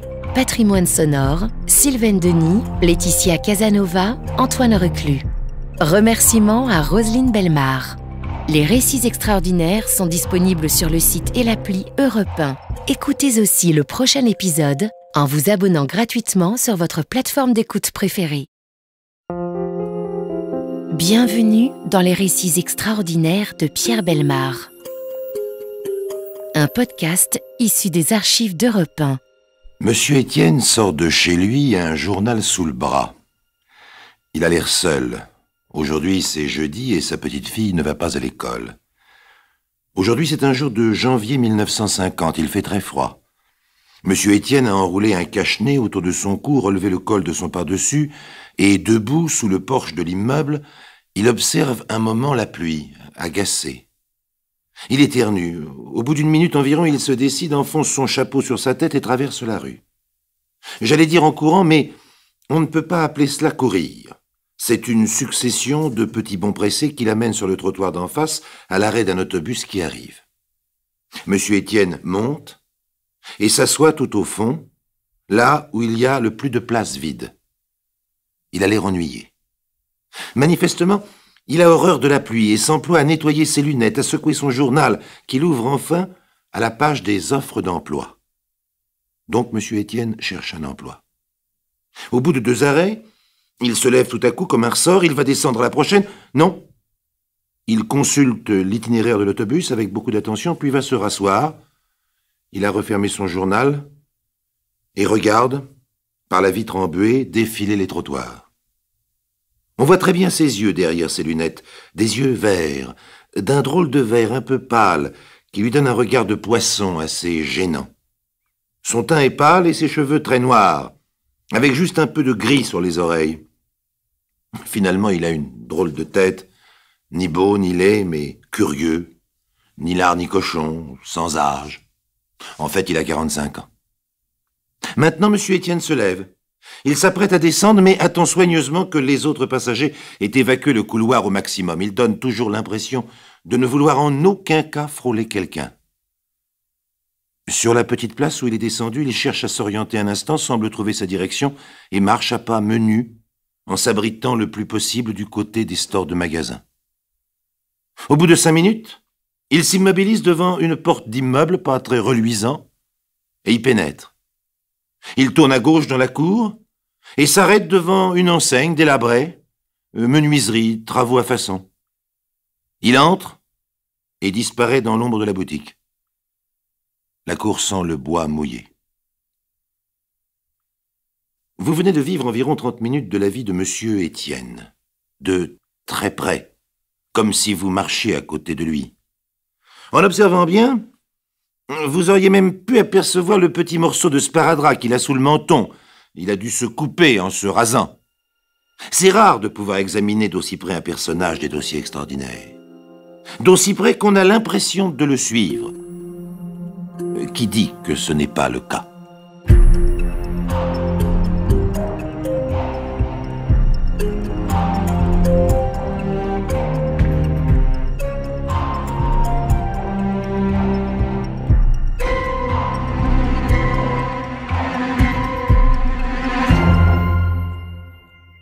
Si vous demandiez à la concierge de M. Étienne des renseignements sur lui, elle serait bien en peine de vous en donner. C'est un nouveau, il est arrivé il y a 15 jours avec 2 valises de vêtements et en taxi. Son emménagement s'est arrêté là, il occupe un 3e étage sans ascenseur, un petit 2 pièces cuisine meublé avec vue sur la cour. Le jour de son arrivée, il était seul, et le lendemain, il ramenait avec lui une petite fille de 10 ans, un peu maigre mais gentille, et 2 valises supplémentaires, certainement les affaires de la petite. Elle s'appelle Myrna. Un drôle de prénom. C'est tout ce que c'est la concierge. Mais nous pouvons en savoir davantage. Nous savons qu'il a acheté du linge, des ustensiles de vaisselle, des produits de bazar, une lampe, un chauffage électrique, des couvertures, etc. Monsieur Étienne est un homme qui s'installe dans un nouveau domicile et visiblement, il n'a rien amené de l'ancien avec lui. Un homme sans meubles et sans passé. Tous les matins, à la même heure, il descend en même temps que sa fille. Il attend l'autobus avec elle, la fait monter, mais ne l'accompagne pas. Il ne l'embrasse pas non plus. Elle part seule pour l'école et mange à la cantine. Monsieur Étienne est donc libre toute la journée. Depuis 15 jours, dès le départ de l'autobus, il entre dans un bistrot voisin, boit un café au comptoir en lisant les offres d'emploi. Aujourd'hui, il a pris le premier autobus pour se rendre dans cet atelier de menuiserie. C'est donc qu'il a trouvé du travail. Pour savoir si on l'a embauché, il suffit d'attendre le lendemain et de vérifier s'il se rend à la même adresse. Voyons maintenant pourquoi M. Étienne vit en cette journée de 1950 à l'intérieur d'un dossier extraordinaire et pourquoi nous connaissons avec autant de certitude les moindres détails de sa vie. Le personnage, tout d'abord. Cet homme qui a l'air sans passé pour sa concierge n'en manque pas. C'est un homme qui n'a pas vécu jusqu'à 45 ans sans laisser de traces. Il y a 15 jours, M. Étienne habitait un autre appartement avec sa fille. Et plus loin encore, il y a 3 mois. Il habitait ce même appartement avec sa fille et sa femme, depuis 12 ans. Or, il est seul maintenant avec Myrna. Oh, les journaux en ont parlé un peu à l'époque. Oh, jamais plus grand qu'un fait divers. Encore, n'ont-ils pas dit grand-chose. Maintenant, on n'en parle plus, nulle part. Même la police a fini d'accumuler ses paperasseries et depuis 15 jours, M. Étienne a obtenu l'autorisation de partir de chez lui, de s'éloigner comme il le voulait. Jusque-là, on lui avait conseillé de ne pas bouger. Oh, il ne désirait pas tellement aller loin, d'ailleurs. Ce n'est pas le genre d'homme à quitter un pays pour fuir un passé dramatique, comme on dit. C'est trop compliqué. Un changement de quartier lui a suffi. Tout ce qu'il voulait, c'était changer de maison. La vue de ce petit intérieur douillet, de ses meubles, de tous ses objets familiers, lui était insupportable. On le comprend. Dormir dans cette chambre, en particulier sur ce lit, où elle avait dormi si longtemps, était à la limite de ses forces. Mais tant que la police avait besoin de lui, il avait des scrupules à partir. Son dernier entretien avec le juge d'instruction l'avait soulagé. L'enquête piétine, monsieur Étienne, dans ce genre d'affaires. Il se passe parfois plusieurs mois, parfois plusieurs années avant que l'on mette la main sur le coupable. Et le juge avait ajouté « Je vous rends votre liberté. D'ailleurs, je l'ai à peine prise, tout compte fait. J'espère que vous oublierez tout cela. » Monsieur Étienne avait dit que oui, qu'il s'efforcerait d'oublier. « Votre petite fille va bien ?» Monsieur Étienne avait apprécié cette sollicitude et affirmé que Myrna, Dieu merci, ne connaissait pas les détails. Il comptait la reprendre avec lui. Le séjour chez sa grand-mère s'était révélé une bonne solution, mais il ne voulait pas que l'enfant soit trop longtemps privé de ses habitudes. Puis, il s'était hasardé à poser une question. Lui qui n'en posait jamais, attendant toujours qu'on lui adresse la parole. « Est-ce que vous classez le dossier, monsieur le juge ?»« Bien entendu, non. Chez nous, un dossier n'est jamais vraiment classé. Non, mais vous êtes libre. » Monsieur Étienne avait alors tenté un sourire. « Vous me soupçonnez encore ?» Le juge, cette fois, avait changé de ton. La réponse était plus sèche, probablement plus sincère que la courtoisie qu'il affichait. « Soupçonner est un métier, monsieur. Il se trouve que c'est le mien. Cela dit, je n'ai aucun motif en ce qui vous concerne. Si j'ai cru devoir vous faire subir la prison, c'était à l'époque des faits une chose logique. L'enquête vous avait mise en cause. Mon devoir était d'éclaircir certains points. » Cette fois, M. Étienne avait hoché la tête sans insister. Il avait même jugé inopportun de demander si les objets saisis à son domicile par les enquêteurs lui seraient rendus. Pourtant, il avait dû longtemps se demander si cette question devait être ou non posée. Oh non qu'il tienne à récupérer ses choses, bien au contraire, mais il devait être difficile pour lui d'ajuster son comportement à ce genre de situation. Or, en toute chose, M. Étienne pensait qu'il était essentiel d'ajuster son comportement à la situation. Il l'avait fait pendant la guerre, en entendant la résistance. Il le faisait quotidiennement en prenant des précautions pour sa santé. Une vieille tuberculose guérie mais toujours menaçante l'avait peu à peu transformé en une sorte de chat fourré, craignant l'humidité, les courants d'air et l'hiver en général. En ce moment particulièrement, il semble ne pas goûter ses allées et venues dans le froid pour chercher du travail. La chose est cependant urgente. Depuis la mort de sa femme, M. Étienne a préféré quitter son emploi d'ouvrier menuisier. On l'y regardait d'un peu trop près. Voilà M. Étienne.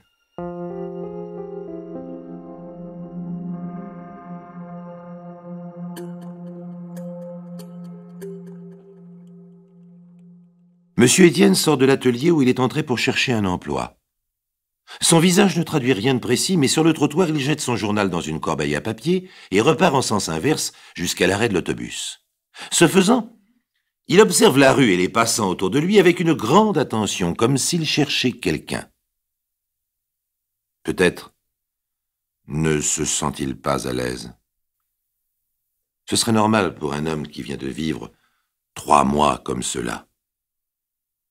C'était le 8 octobre 1950. Il était 10 heures du soir.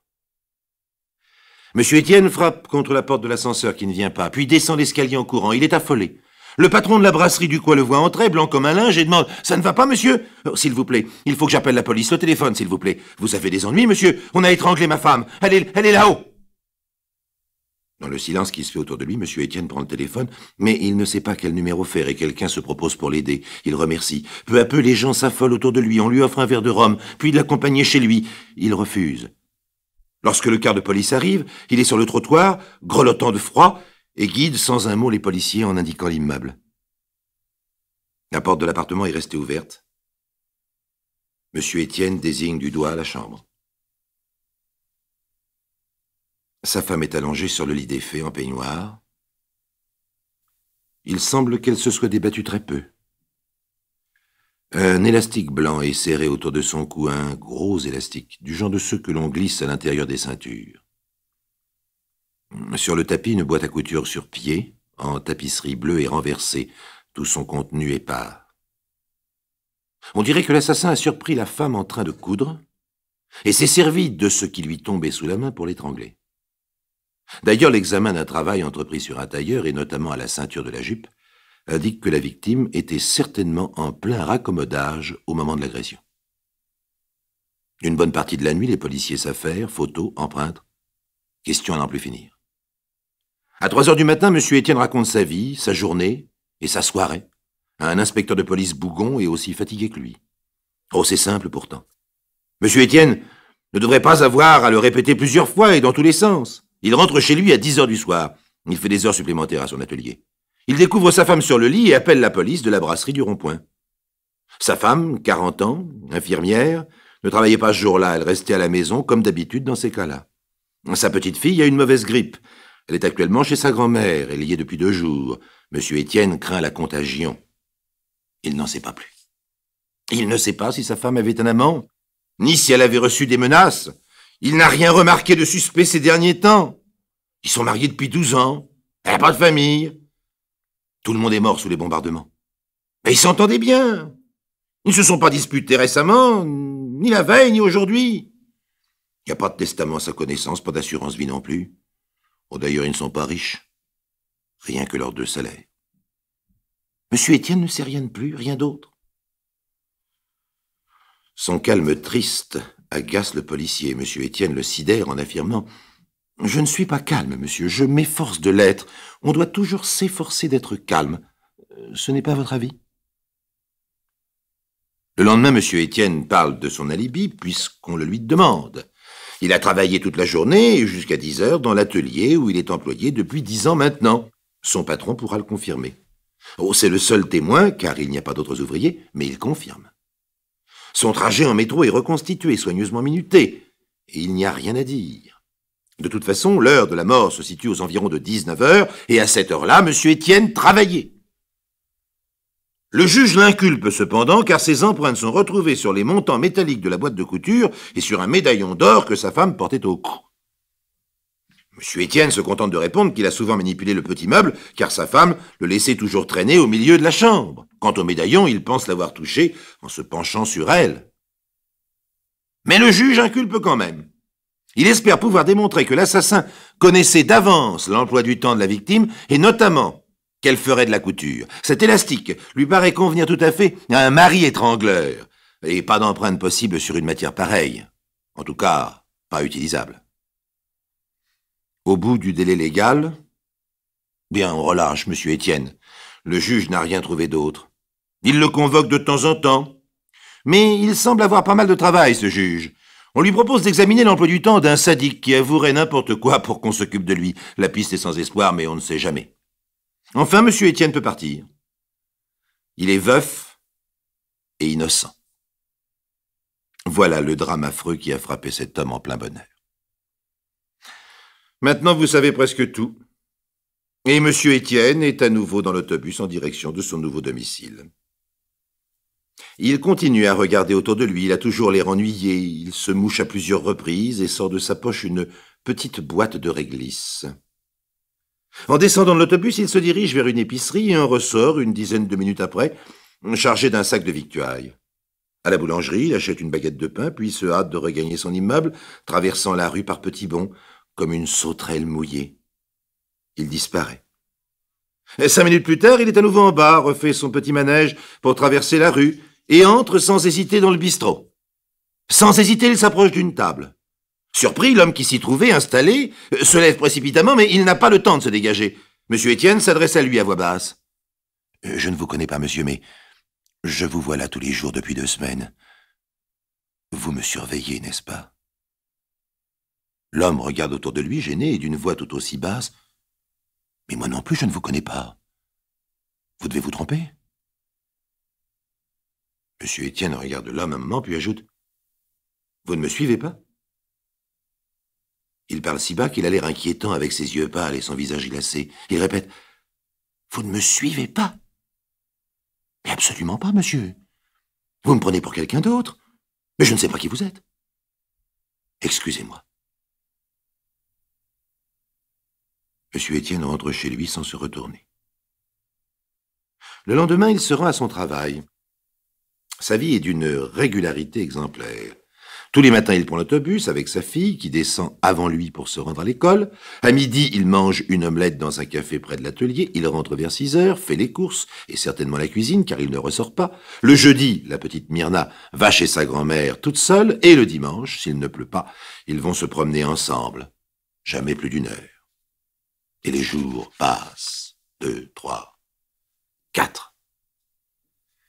4. C'est le 4e jour que M. Étienne a remarqué qu'un autre prend le même autobus que lui à la place de l'autre homme. 5, 6, 7. Il en arrive un autre. Il semble que tous les 3 jours, il se remplace. M. Étienne s'en rend compte. Et en un mois, il en compte 4. 4 qui se relaient tous les 3 jours. Mais il ne revoit pas le premier. 6 février 1950, M. Étienne se rend chez sa mère et lui confie la petite Myrna. Il a, dit-il, un petit voyage à faire. Il laisse aussi les clés de son appartement au cas où la petite aurait besoin de quelque chose et un peu d'argent. Toujours en autobus, son cache-nez bien serré autour de son cou, il fait un long trajet, une petite serviette noire sur les genoux, apparemment bourrée. Il a demandé à voir le juge d'instruction. Il s'est assis après avoir patienté un quart d'heure en silence et il a dit « C'est moi ». L'interrogatoire n'a pas été difficile cette fois-là. Entre 18h et 19h15, M. Étienne avait laissé tourner la machine sur laquelle il travaillait. Son patron, un homme âgé, sommeillait comme tous les jours à cette heure-là, dans un petit cagibi au fond de l'atelier. L'alcool l'aidait toujours à sommeiller. Quand M. Étienne est revenu, le vieux dormait toujours et la machine tournait toujours. En ce qui concerne le mobile, M. Étienne est extrêmement circonspect. Il se contente de révéler que sa femme ne voulait pas se soumettre à certaines fantaisies, ce qui l'obligeait souvent à d'autres recours dont il désapprouve la vulgarité. Il veut bien dire également pourquoi il n'a pas avoué immédiatement. J'avais soigneusement préparé tout cela. C'était une vengeance que j'espérais depuis longtemps. Ma femme parlait toujours trop fort et se prenait pour quelqu'un. Après la naissance de notre fille, elle s'est mise à jouer les grandes dames pudibondes. Je la détestais. On se demande comment un homme peut détester avec une telle douceur de voix. Mais je n'ai pas profité de sa mort comme je le pensais. Comment cela a profité? Elle est morte trop vite. Elle ne s'est presque pas défendue. C'était extrêmement décevant. Je n'ai pas eu le temps de lui prouver que j'étais le plus fort, que j'avais raison, que c'était moi le maître. Même après, cela n'a pas été satisfaisant. Je n'arrivais pas à reconstituer la scène dans mon esprit. Ça s'est passé trop vite. Et puis M. Étienne a posé sa question. « Monsieur le juge, depuis la dernière fois, vous m'avez fait suivre, n'est-ce pas ?» Monsieur le juge a répondu. « Non, monsieur Étienne. Je n'ai pas les moyens de faire suivre tout le monde. » Mais alors? C'est votre mère, monsieur Étienne. Elle a utilisé les services d'une agence privée. Elle m'en avait informé. Ça lui a coûté très cher. Monsieur Étienne a fait « Ah !» Et puis il n'a plus rien dit. Une semaine avant son procès, il s'est pendu dans sa cellule.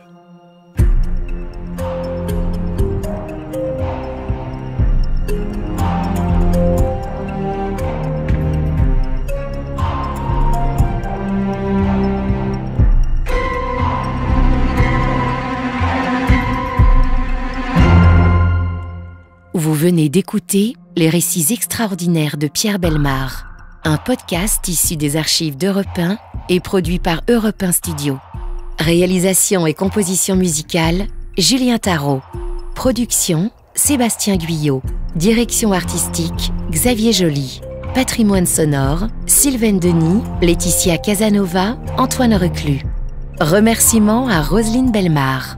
Les récits extraordinaires sont disponibles sur le site et l'appli Europe 1. Écoutez aussi le prochain épisode en vous abonnant gratuitement sur votre plateforme d'écoute préférée. Bienvenue dans les récits extraordinaires de Pierre Bellemare. Un podcast issu des archives d'Europe 1. Monsieur Brown, au 10 Rillington Place, dans une vieille maison dernière d'une rangée grise dans une impasse sale du quartier ouest de Londres, un seau plein de lessive d'une main, la serpillière de l'autre, a entrepris de nettoyer la cuisine. Il est nouveau locataire de cet appartement du rez-de-chaussée et sa femme n'a pas voulu se charger de cette besogne car elle ne supporte pas l'odeur due sans doute aux années de crasse accumulées dans les coins et les recoins du lino et du papier peint. Tiens, ça sonne le creux. Tiens, dommage de perdre cette place. On pourrait peut-être utiliser ce creux pour en faire un placard. Monsieur Brown déchire le vieux papier, arrache une planche branlante et se trouve devant un cadavre roulé dans une couverture. Que feriez-vous à sa place? D'abord, vous sentiriez vos cheveux se dresser sur votre tête. Eh bien, c'est bien ce qui lui arrive. Vous laisseriez tomber le seau de lessive et la serpillière. C'est bien ce qu'il fait. Vous iriez prévenir la police. Il y court. Quelques instants plus tard, l'inspecteur Griffin de Scotland Yard arrive. Et sans doute moins impressionné, en tout cas plus curieux que M. Brown.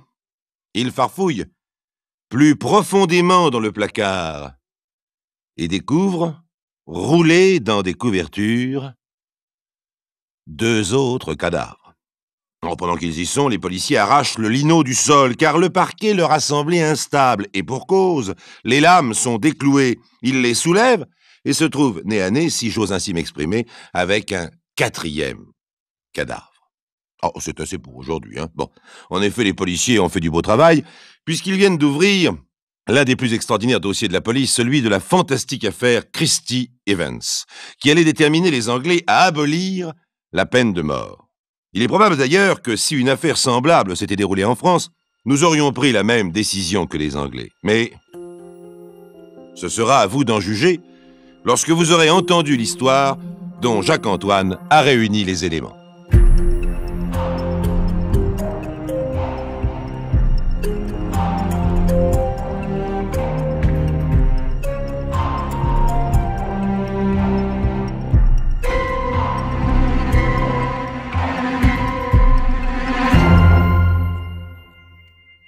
Donc, le 25 mars 1953, on découvre 4 cadavres cachés dans la cuisine de l'appartement du rez-de-chaussée, 10 Rillington Place. C'est déjà pas mal pour une première journée de travail. Et les policiers font le point. Les 4 femmes, au fait j'ai omis ce détail, il s'agit de corps de femmes, ne sont habillées que de leurs sous-vêtements. Elles ont toutes été roulées dans une couverture, toutes les 4 étranglées, les 3 du placard avec une cordelette et celle qu'on a trouvée sous le parquet avec un bât. Les 3 premières auraient été tuées il y a quelques semaines et la 4e il y a quelques mois. Étant donné leur état, l'identification ne pourra se faire qu'en comparant les empreintes digitales avec celles de toutes les femmes portées disparues cette dernière année.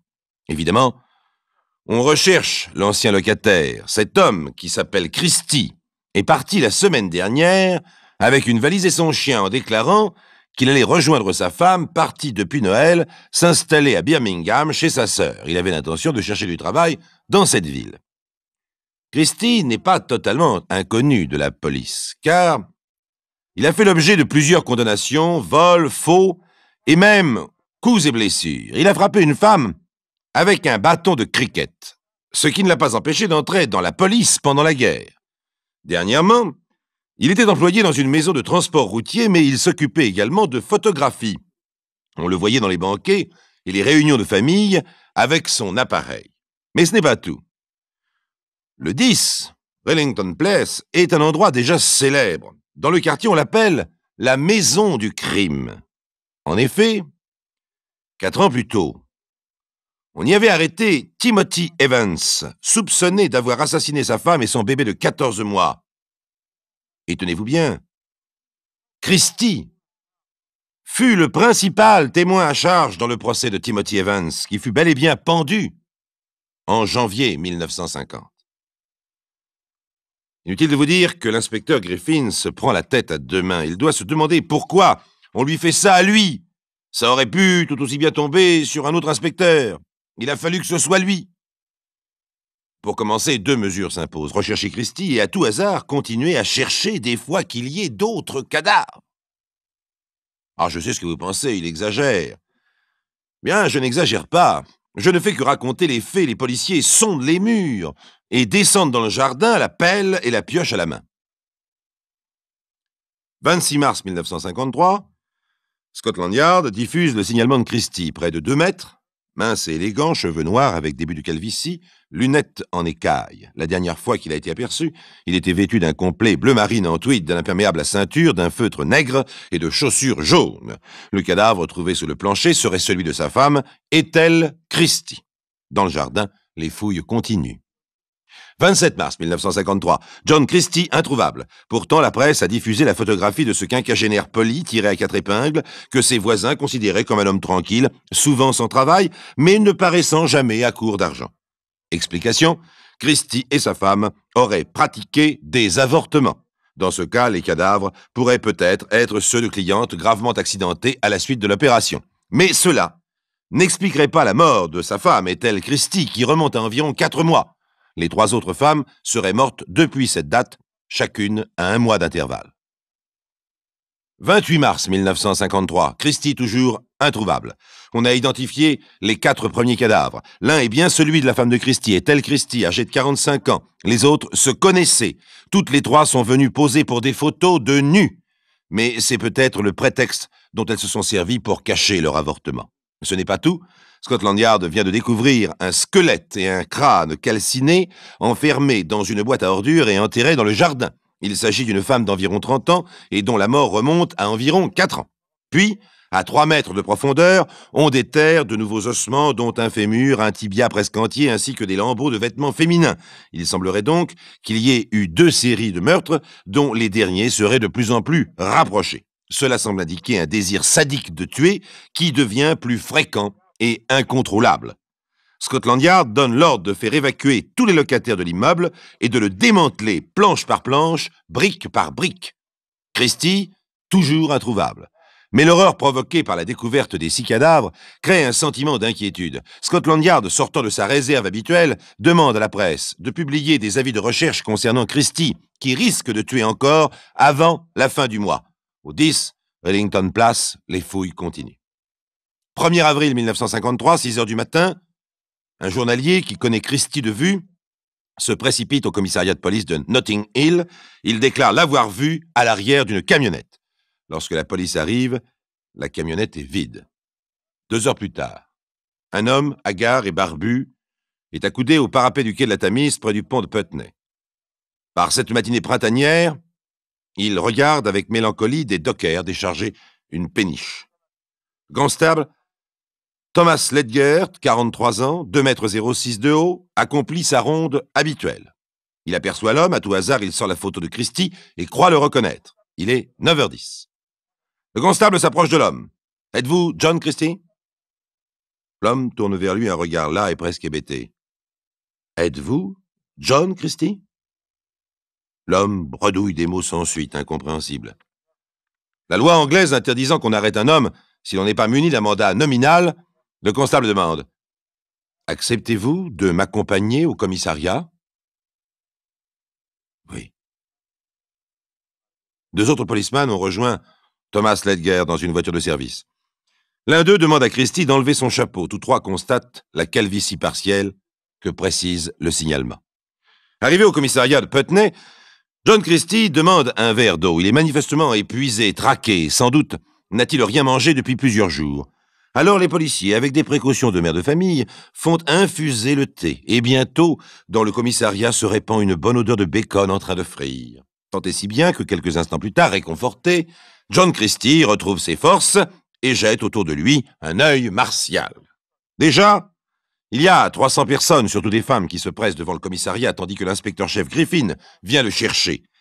Quelques heures plus tard, John Christie est inculpé du meurtre de sa femme, car en Angleterre, on ne peut être accusé que d'un meurtre à la fois. Je n'ai pas besoin de vous dire que l'inspecteur Griffin fait ouf, mais derrière lui, tout Scotland Yard fait ouf, et toute l'Angleterre fait ouf. Seulement, en même temps, toute l'Angleterre essaie de se cacher une terrible vérité. Cette vérité, qu'elle ne pourra se dissimuler longtemps cependant.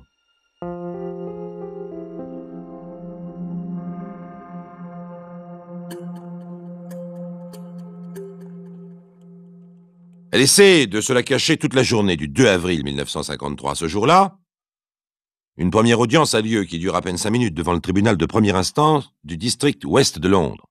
John Christie, qui semble retomber dans un état de dépression physique, est conduit à l'infirmerie de la prison de Brighton. Il ne nie ni n'avoue rien. Il ne prononce pas un seul mot. Les spécialistes, pendant ce temps, reconstituent avec du fil de fer des squelettes en partant des ossements trouvés dans le jardin. Ils ont recouvert ces squelettes de plâtre, et le plâtre d'un plastique qui simule la peau de façon à donner à l'ensemble une apparence humaine, et les mensurations sont communiquées à la police pour identification. À ce point de l'enquête, comme Christie s'obstine à nier toute participation au meurtre de ces 6 femmes, 3 questions se posent. Première question, Christie a-t-il tué ces femmes poussées par un désir sadique ou pour dissimuler la preuve de tentative d'avortement manquée? Deuxième question, est-elle Christie, sa femme, qui pratiquait avec lui des avortements, était-elle sa complice lors des 2 premiers assassinats, et dans ce cas, pourquoi l'a-t-il tuée?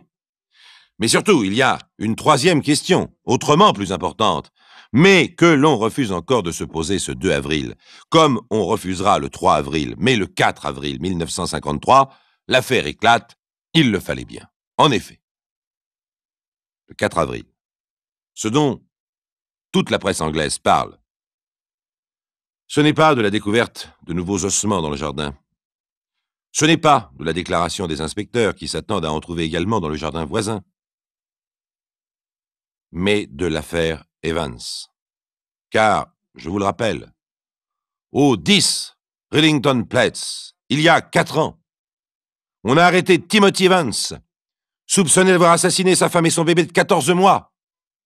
Christie fut le principal témoin à charge dans le procès de Timothy Evans, qui fut bel et bien pendu en janvier 1950. Et aujourd'hui, toute l'Angleterre horrifiée rouvre le dossier Evans, atterré à l'idée que celui-ci a peut-être été victime d'une monstrueuse erreur judiciaire. Voyons les faits. 1er décembre 1949, Evans se rend au poste de police. « J'ai tué ma femme, déclare-t-il. Elle était querelleuse. Elle ne m'accordait aucun répit. Je l'ai jetée dans la fosse septique de ma maison. Si vous vous rendez au 10 Rillington Place, vous trouverez la fosse dans le jardin. » Ce jardin, d'ailleurs, où les squelettes des 2 victimes de Christie ont été retrouvés. Or, le corps de Mme Evans, mais aussi celui de sa fille empaqueté dans les papiers, y sont en effet découverts, 5 fois de suite. Evans confirmera qu'il est le meurtrier de son épouse, mais lorsqu'il comparaît devant la cour criminelle de l'Old Bailey, cet homme, qui ne sait ni lire ni écrire, et qui paraît d'une intelligence limitée, raconte une histoire bien différente. « Beryl, ma femme, dit-il, attendait un bébé. Je ne voulais pas de cet enfant qui alourdissait nos charges. J'en ai parlé à mon voisin, John Christie. Je peux mettre fin à sa grossesse sans aucun danger pour elle, m'a dit Christie. Le 8 novembre, rentrant de mon travail, j'ai trouvé mon voisin dans l'escalier. Votre femme est morte pendant l'opération, me dit Christie. Bizarre histoire. La suite à l'époque parut tout aussi ténébreuse. Evans aida Christie à transporter le cadavre dans l'appartement au-dessous du sien qui était inoccupé. Par la suite, affirme Evans, il ne revit jamais le corps de sa femme. Son voisin, après avoir été reconnaissant de ne rien dire au sujet du drame qui venait de se produire, lui proposa de confier son bébé à des amis. 2 jours plus tard, le 10 novembre, en rentrant chez lui le soir, Evans apprit par Christie que ses amis étaient venus chercher le bébé et qu'il se trouvait en lieu sûr et bien soigné. Il n'apprit la mort de l'enfant que lorsque la police retrouva son petit cadavre avec celui de sa mère. Evans affirme qu'il n'a avoué son crime au poste de police que pour protéger Christie qui s'était mis dans une situation difficile afin de lui venir en aide. À l'époque, le récit fait par Evans paraît invraisemblable. On ne peut pas croire qu'il ne se soit pas inquiété de savoir ce qu'était devenu le corps de sa femme et qu'il n'ait pas demandé où son bébé avait été emmené. Christie est le témoin essentiel du procès Evans.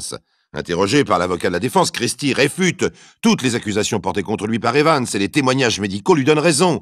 On ne constate en effet aucune tentative d'avortement sur le cadavre de Madame Evans, qui est morte étranglée avec une cordelette. Aujourd'hui, en se rappelant les faits, la police, les magistrats qui ont condamné Evans réalisent que ce qui paraissait invraisemblable au moment du procès devient tout à fait plausible maintenant que l'on connaît Christie. Celui-ci peut parfaitement avoir tué la femme d'Evans en expliquant son crime par un avortement raté. Il y a de quoi secouer un pays tout entier, et l'Angleterre tout entière est secouée. Je ne vous raconterai évidemment pas en détail la suite de l'enquête, nous verrons simplement 2 points. Premier point, Christie doit-il être considéré comme fou ou comme responsable, et dans ce cas être pendu? Deuxième point, en exécutant Evans, l'Angleterre a-t-elle pendu un innocent? Voyons le premier point. Je vous rappelle qu'en Angleterre, on ne peut être accusé que d'un meurtre à la fois. Christie est donc accusé du meurtre de sa femme parce que c'est le plus difficile à expliquer par une folie sadique. On peut en effet trouver bien des raisons pour qu'un homme tue sa femme.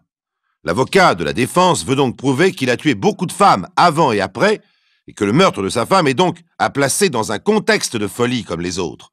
Aussi, bien qu'il ait nié pendant plusieurs semaines, Christie avoue maintenant le plus de meurtres possible. « Christie est fou, dit l'avocat au juré. Je plaide la non-responsabilité mentale de mon client. » Puis il fait valoir que Christie a été gazé pendant la guerre de 14, qu'il est resté aveugle pendant 6 mois et d'une santé précaire, qu'il a déjà été plusieurs fois condamné, et enfin, qu'il n'était pas sensible à l'odeur de cadavre qui pourtant faisait fuir tout le monde.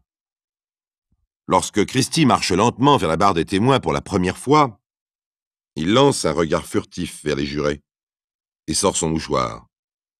Pour essuyer ses larmes, disent les uns, pour se moucher tout simplement, disent les autres. Il ne fait aucun doute que Christie est ému lorsqu'il commence le récit de sa terrifiante histoire. Et son avocat montre une habileté extraordinaire pour faire ressortir l'état mental de son client. « Christie, combien de femmes avez-vous tué? »« Je ne sais pas. Je ne me rappelle plus. »« Comment? Vous ne vous en souvenez plus ?» s'exclame l'avocat. « Parfois, je sens quelque chose. Je ne peux plus m'en défaire. » Puis, d'une voix basse et timide, clignant des yeux derrière ses lunettes, Christie, l'homme tranquille, le petit employé d'une entreprise de transport, révèle qu'il tua pour la première fois il y a 10 ans. La première des 7 victimes, ce fut la petite Autrichienne Margaret Friesel, dont on retrouva le squelette dans le jardin macabre. « J'ai rencontré Margaret, dit Christie, lorsque j'étais dans la police en 1943. Elle vint me rendre visite 2 fois. Que lui avez-vous fait durant la 2e visite? » Je l'ai étranglée. Je crois que c'était avec un bas. Deuxième victime, Miss Muriel Heredith Putney, dont on découvre également le squelette dans le jardin. Christie précise qu'il la rencontra en 1944. Il asphyxia d'abord la malheureuse au gaz avant de l'étrangler. « Christie, demande l'avocat, entre 1944 et 1949, avez-vous tué d'autres femmes? » Peut-être, dit Christie, le regard fixé sur l'avocat. Je ne me rappelle plus. La 3e victime? C'est un coup de théâtre. Christie avoue que c'est Madame Evans. Mais si Christie admet qu'il a tué Madame Evans, il se défend d'avoir tué le bébé. Le 7 novembre, dit Christie, je sens une odeur de gaz dans la maison. Je monte chez Madame Evans et la découvre allongée par terre. Le robinet de gaz est ouvert. J'ouvre la fenêtre, je l'aide à se relever et lui donne un verre d'eau. Madame Evans me supplie de ne rien dire à personne. Je fais du thé et nous en buvons tous les deux. Le lendemain, Madame Evans vient me trouver. Elle me dit qu'elle est lasse de vivre, mais qu'elle n'a pas le courage de se tuer. Elle me demande de la tuer. Alors je l'ai étranglée, je crois avec un bas, pendant que ma femme faisait la cuisine à l'étage en dessous. Incroyable. Quatrième victime, Madame Christie, sa femme. Il était 8 heures du soir en décembre, dit Christie. Ma femme, qui était souffrante, me réveilla. Elle semblait convulsée. Je ne pouvais pas la voir souffrir ainsi. Je pris un bas et le serrai autour de son cou.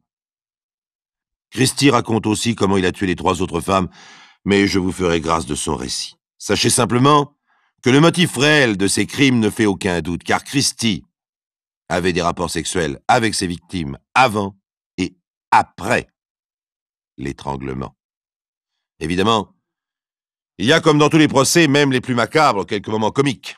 Par exemple, quand Christie explique qu'en faisant du jardinage, il déterrait souvent par mégarde un crâne ou un tibia. Quand Christie explique qu'il a placé le cadavre de sa femme sous le plancher pour ne pas en être séparé. Évidemment, de tout cela, il ressort que Christie est pour le moins anormal. Alors va-t-il être condamné à la pendaison? La loi anglaise n'admet l'irresponsabilité que si l'accusé est inconscient d'enfreindre la loi au moment où il accomplit son crime. Là-dessus, comme les psychiatres ne sont pas d'accord, l'accusateur fait valoir que puisque Christie cachait les cadavres dès le crime accompli, c'est qu'il avait conscience de violer la loi, donc il est coupable. Et il obtient la condamnation de Christie pour le meurtre de sa femme. Le dossier de police de ces autres meurtres sera clos avec la mention « meurtrier présumé Christie ». Mais Christie sera-t-il pendu? On peut dire que c'est à ce moment que l'affaire Christie Evans prend toute son ampleur, et c'est là que nous abordons le deuxième point. Evans a-t-il été la victime d'une erreur judiciaire? Rappelons que la loi anglaise, voulant qu'on ne soit accusé que d'un meurtre à la fois, Evans fut accusé et condamné pour le meurtre de sa petite-fille Géraldine. Pendant le procès de Christie, l'accusateur public, l'avocat, le président se sont efforcés de faire préciser à celui-ci que s'il avait tué Madame Evans, il n'avait pas tué la petite-fille. Donc Evans était bien coupable, et les magistrats ont pu proclamer avec soulagement qu'aucun innocent n'avait été condamné par erreur. Mais l'opinion publique n'est pas convaincue du tout. Les travaillistes déposent un projet de loi contre la peine de mort. Christie refuse de faire appel. Christie doit être pendu le 15 juillet à 8 heures du matin. Le ministre de l'Intérieur travailliste estime n'avoir aucune raison de le gracier. Le député de la circonscription de Christie demande que la sentence soit remise.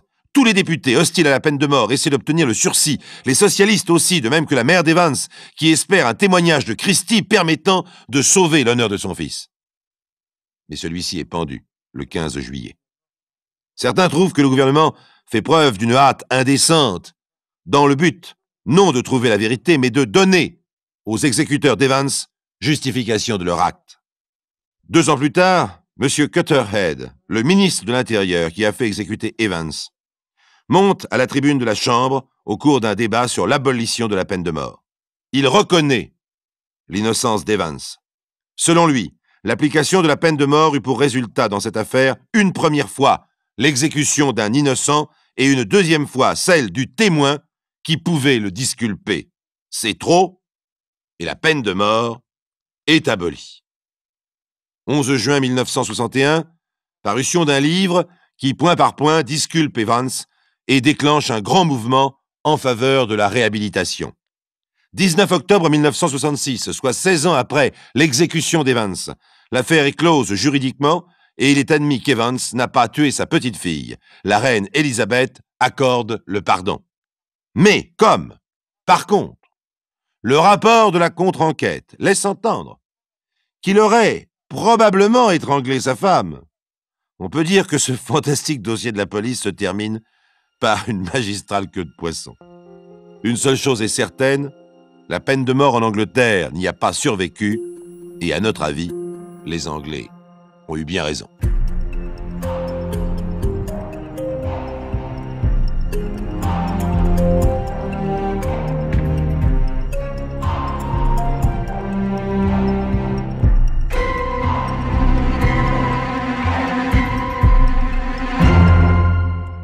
Vous venez d'écouter Les récits extraordinaires de Pierre Bellemare, un podcast issu des archives d'Europe 1 et produit par Europe 1 Studio. Réalisation et composition musicale, Julien Tarot. Production, Sébastien Guyot. Direction artistique, Xavier Joly. Patrimoine sonore, Sylvaine Denis, Laetitia Casanova, Antoine Reclus. Remerciements à Roselyne Bellemare. Les récits extraordinaires sont disponibles sur le site et l'appli Europe 1. Écoutez aussi le prochain épisode en vous abonnant gratuitement sur votre plateforme d'écoute préférée.